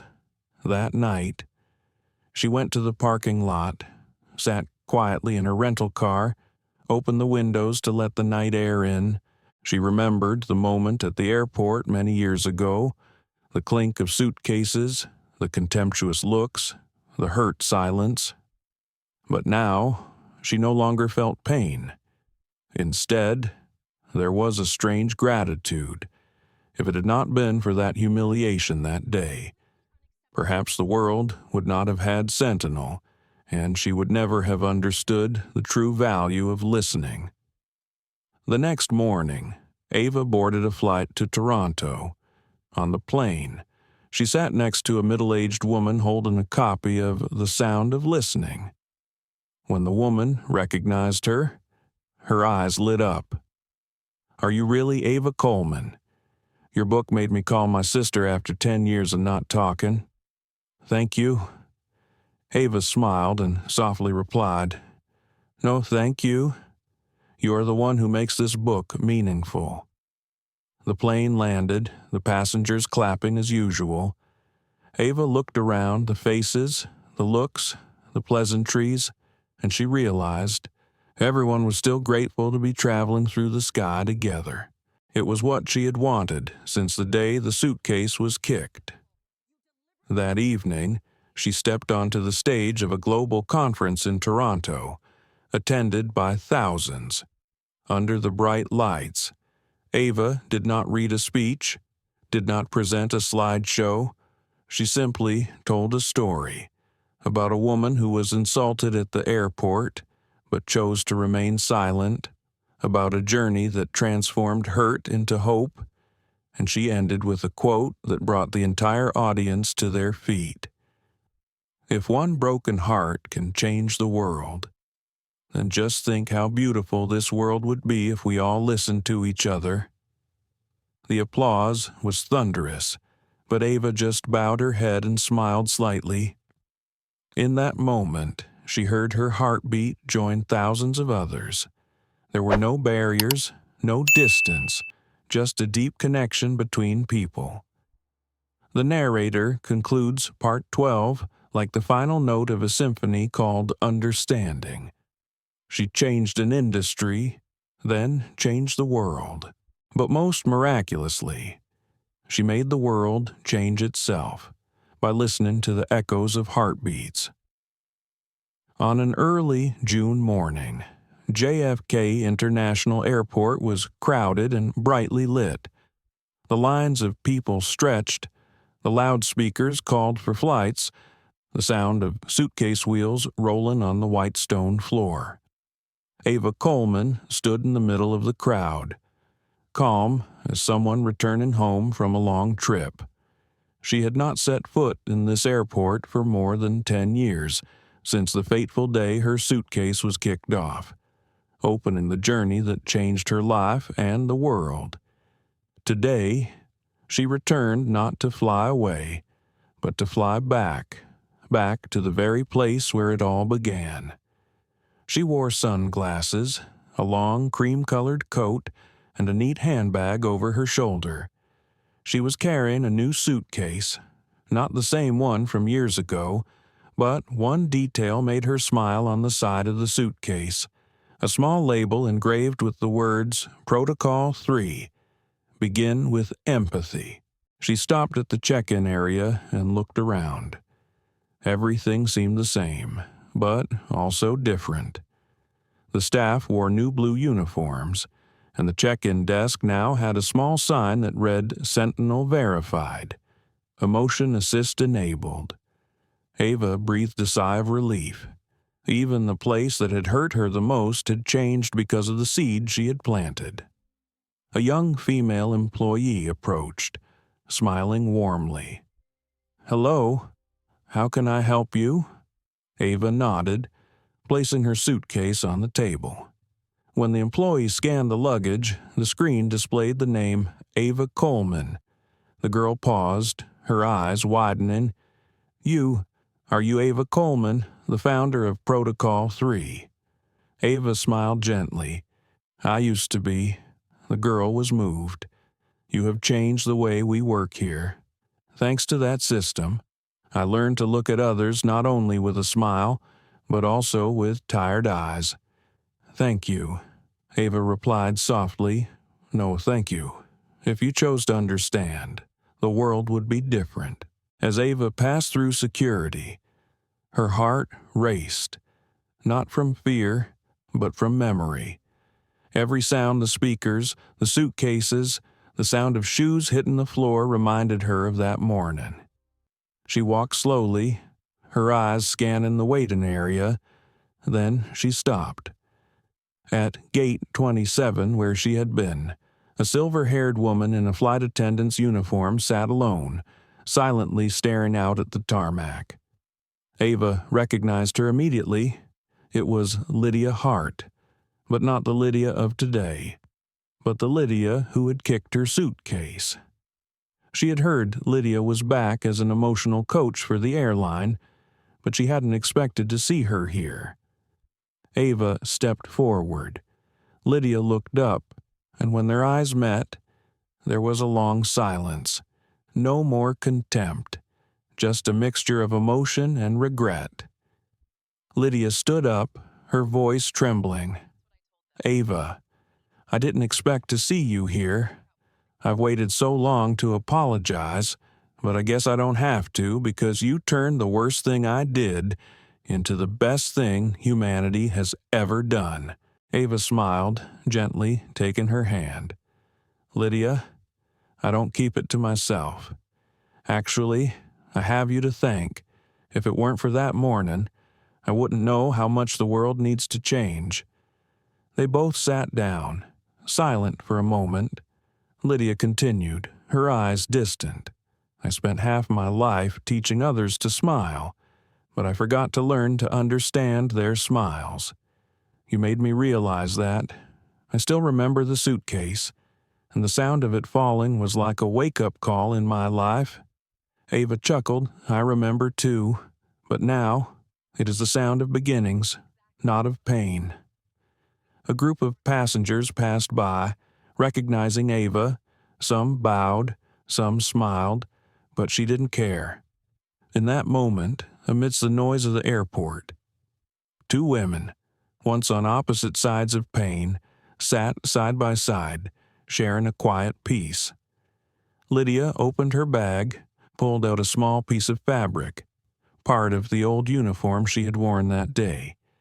She gave it to Ava. "I keep it to remind myself not to forget. And you? Perhaps it should return to the person who truly made it a symbol." Ava took it, nodding slightly. "I will keep it, not to remember the pain, but to remember that compassion can be reborn from anything." When the flight announcement came, Lydia stood up and held Ava's hand tightly. "Fly safely, girl who made the world listen." Ava smiled, her eyes sparkling. "And you taught me that forgiveness is the most beautiful sound of humanity." They hugged, a light hug, but it held 10 years of memories and millions of healed heartbeats. Ava walked up the stairs. The wind blew in her hair. The sky was a deep blue. She looked around the cabin. A little girl sitting by the window, holding a small doll, turned and smiled at her. Ava smiled back, then suddenly remembered the little girl picking up seashells. Everything seemed to spin, coming full circle. As the plane took off, she closed her eyes. Below, the city grew smaller. The sound of the engine harmonized with her heartbeat, creating a familiar melody. She opened her notebook and wrote the last line of her next book. "There are flights that don't just take you somewhere else, but bring you back to yourself." About an hour later, the pilot announced, "We're flying over the Atlantic. The weather is clear and the winds are favorable." Ava looked out the window, watching the white clouds roll like ocean waves. She heard a soft laugh behind her. Lydia was talking to another passenger. She didn't turn around, just smiled. She knew that. Although each of them was on their own journey, they were all learning to listen to each other, to understand each other, and to forgive themselves. As the plane ascended into the golden sunlight, Ava gently placed her hand on her chest, feeling her heart beat. The beat, once trembling with fear, was now steady, complete, and in that moment, she heard it more clearly than ever. The echoes of people's hearts, her own echoes, all mingled together. The narrator concludes Part 13 with a chorus of forgiveness and rebirth. She returned to where she started, not to prove, not to win, but to forgive.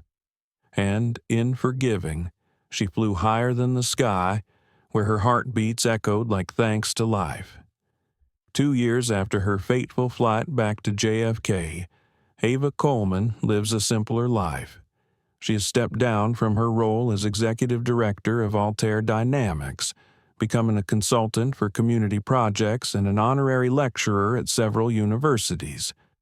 The media still refers to her as an icon, but Ava has stopped seeking the limelight. Now, what interests her most is no longer reports or speeches, but the young faces who carry the spirit of Protocol 3. One April morning, Ava walked onto the Columbia University campus. The sky was blue and the air was electric as a group of students organized a Day of Empathy event, the first ever inspired by her own story. Listen, first signs hung along the walkways, and each booth told a small story about empathy, a storytelling corner, a meditation music area, an engineering student exhibit on the application of emotions in AI. Ava stood silently, smiling. 10 years ago, she'd been insulted in an airport for being a black woman. 10 years later, thousands of young people were using technology to make the world a gentler place. A young student walked up, tall and slim, with bright eyes. "Are you Ava Coleman? I'm Daniel Brooks, a psychology and data science student. I'm the program coordinator today." Ava shook his hand warmly. "Nice to meet you." "Daniel." Daniel spoke quickly and enthusiastically. "I read The Sound of Listening when I was 16. It was the book that made me decide to major in this field. I want to use technology to help people understand each other better, not distance themselves." Ava smiled, her eyes shining with pride. "Then you're on the right path." The talk officially began in a large hall. The lights were soft. There was no elaborate backdrop, just a wooden stage and simple chairs. When Ava walked up, the entire audience stood up, and there was a long applause. She raised her hand for silence, then spoke in a slow, warm voice. "I'm not here to talk about technology. I'm here to talk about what makes all technology meaningful: people." The hall was dead silent, except for the sound of breathing and the scribbling of pens. Ava tells her journey, but this time not as a lesson, but as a confession. She talks about mistakes, about loneliness, about how kindness sometimes hurts, but is still worth keeping. Each sentence is simple, but full of experience and humanity.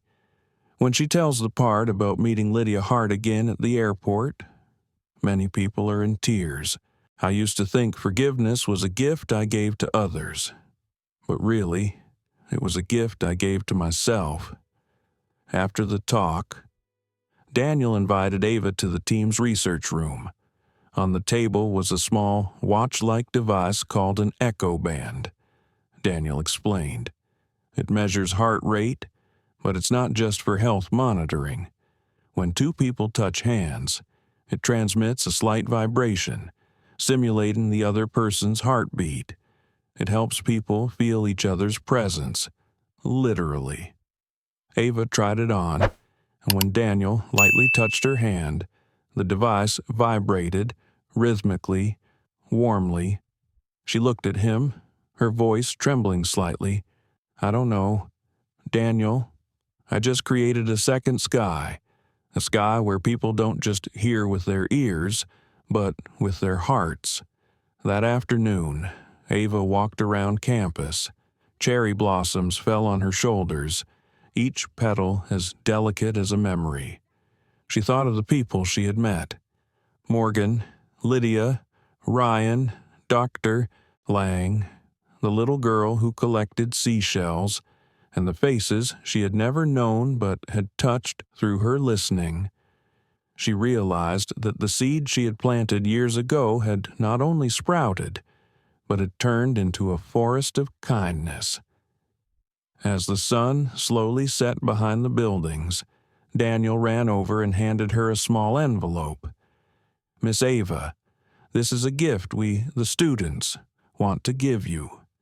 She opened it, and inside was a piece of paper folded into a small airplane, with the words written on it: "For the woman who taught the world to listen so we can finally fly." Ava looked at it for a long time, her heart filled with emotion. That night, she returned to the hotel, sat by the window and watched the city light up. She opened her notebook and wrote a new line tomorrow: "I will fly, not to escape, but to return. The sky has not changed, but the person flying has changed." Then she took out from her suitcase the old piece of uniform fabric Lydia had given her and folded it neatly next to the paper airplane model. Those two objects, one from the past, one from the future, were like two halves of the journey she had just completed. Before she fell asleep, she received a text message from Morgan Ava. "Did you hear a group of students in Nairobi just built a system to listen to emotions using audio technology? They called it AvaNet." She read, laughing, tears falling onto her pillow. AvaNet, 3 simple syllables, but echoing the heartbeats of millions around the world. The narrator concludes Part 14 with a calm and light-filled voice. She has flown through real skies, but the second sky is the sky of the human heart. There, every heartbeat is a star, and every understanding is a light that guides the next generation.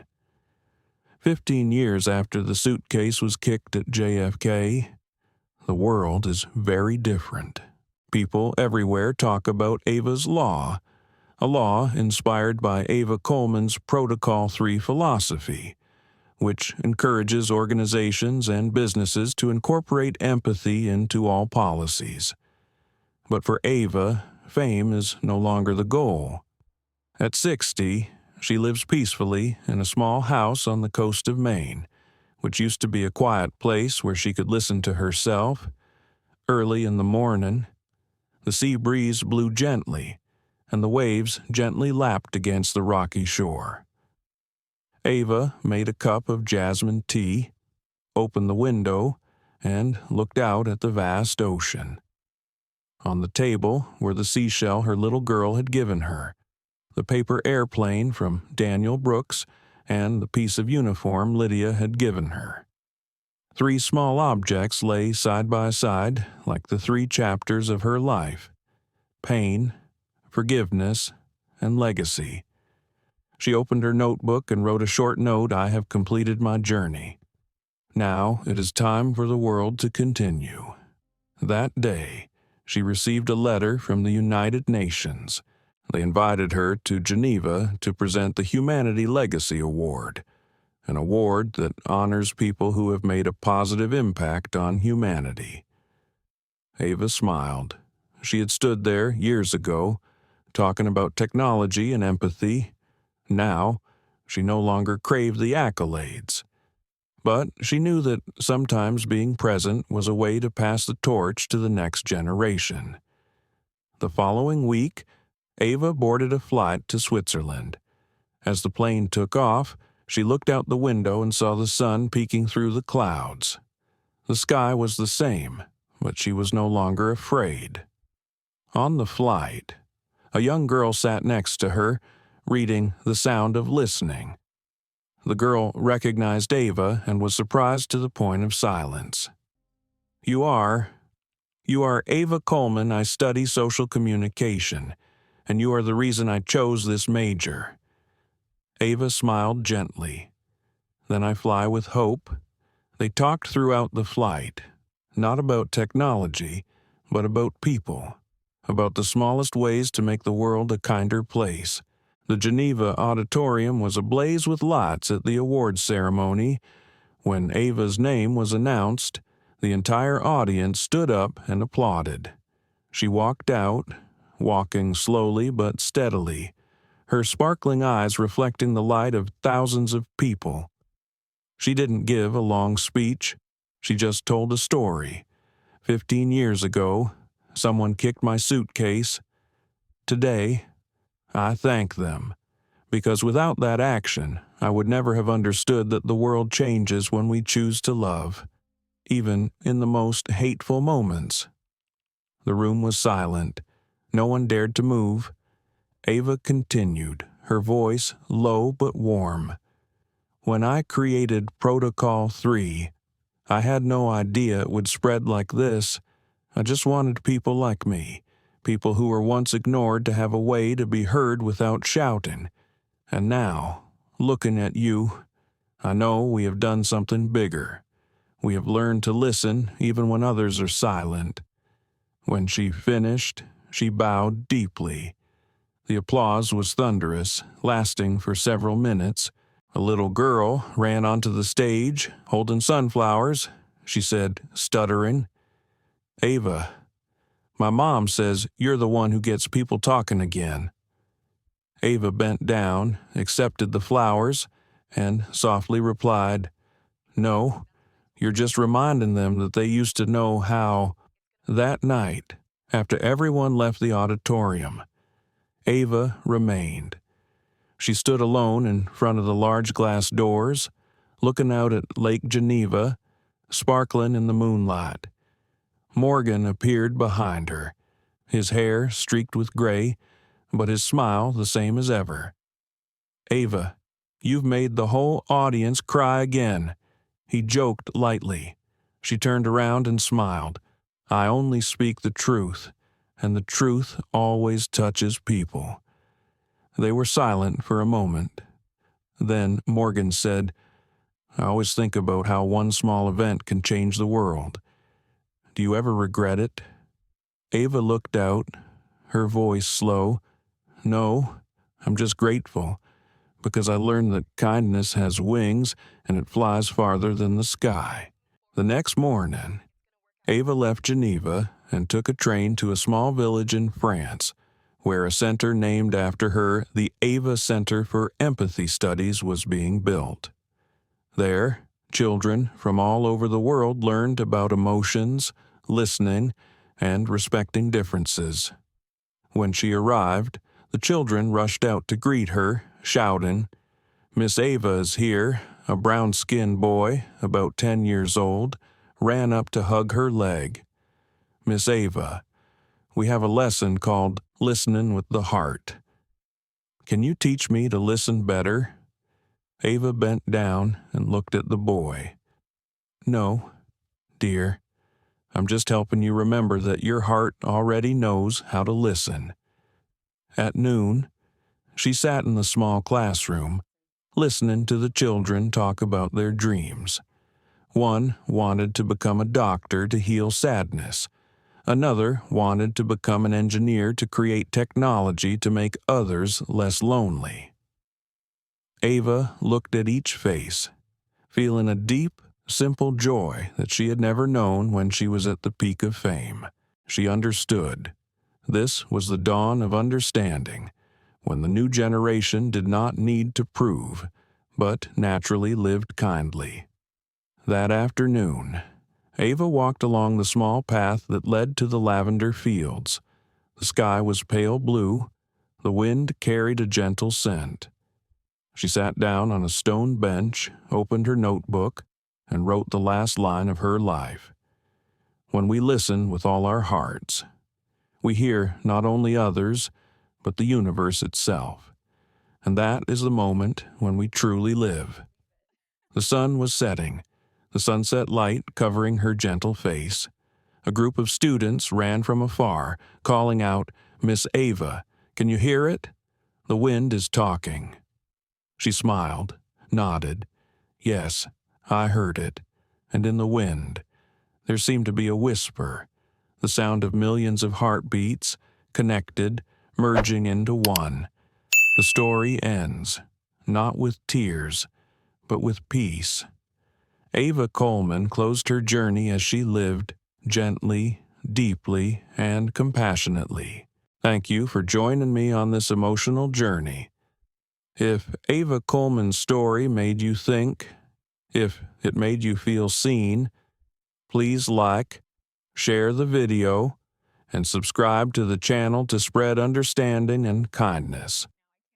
Because who knows, you might be the one to write the world's next Ava story.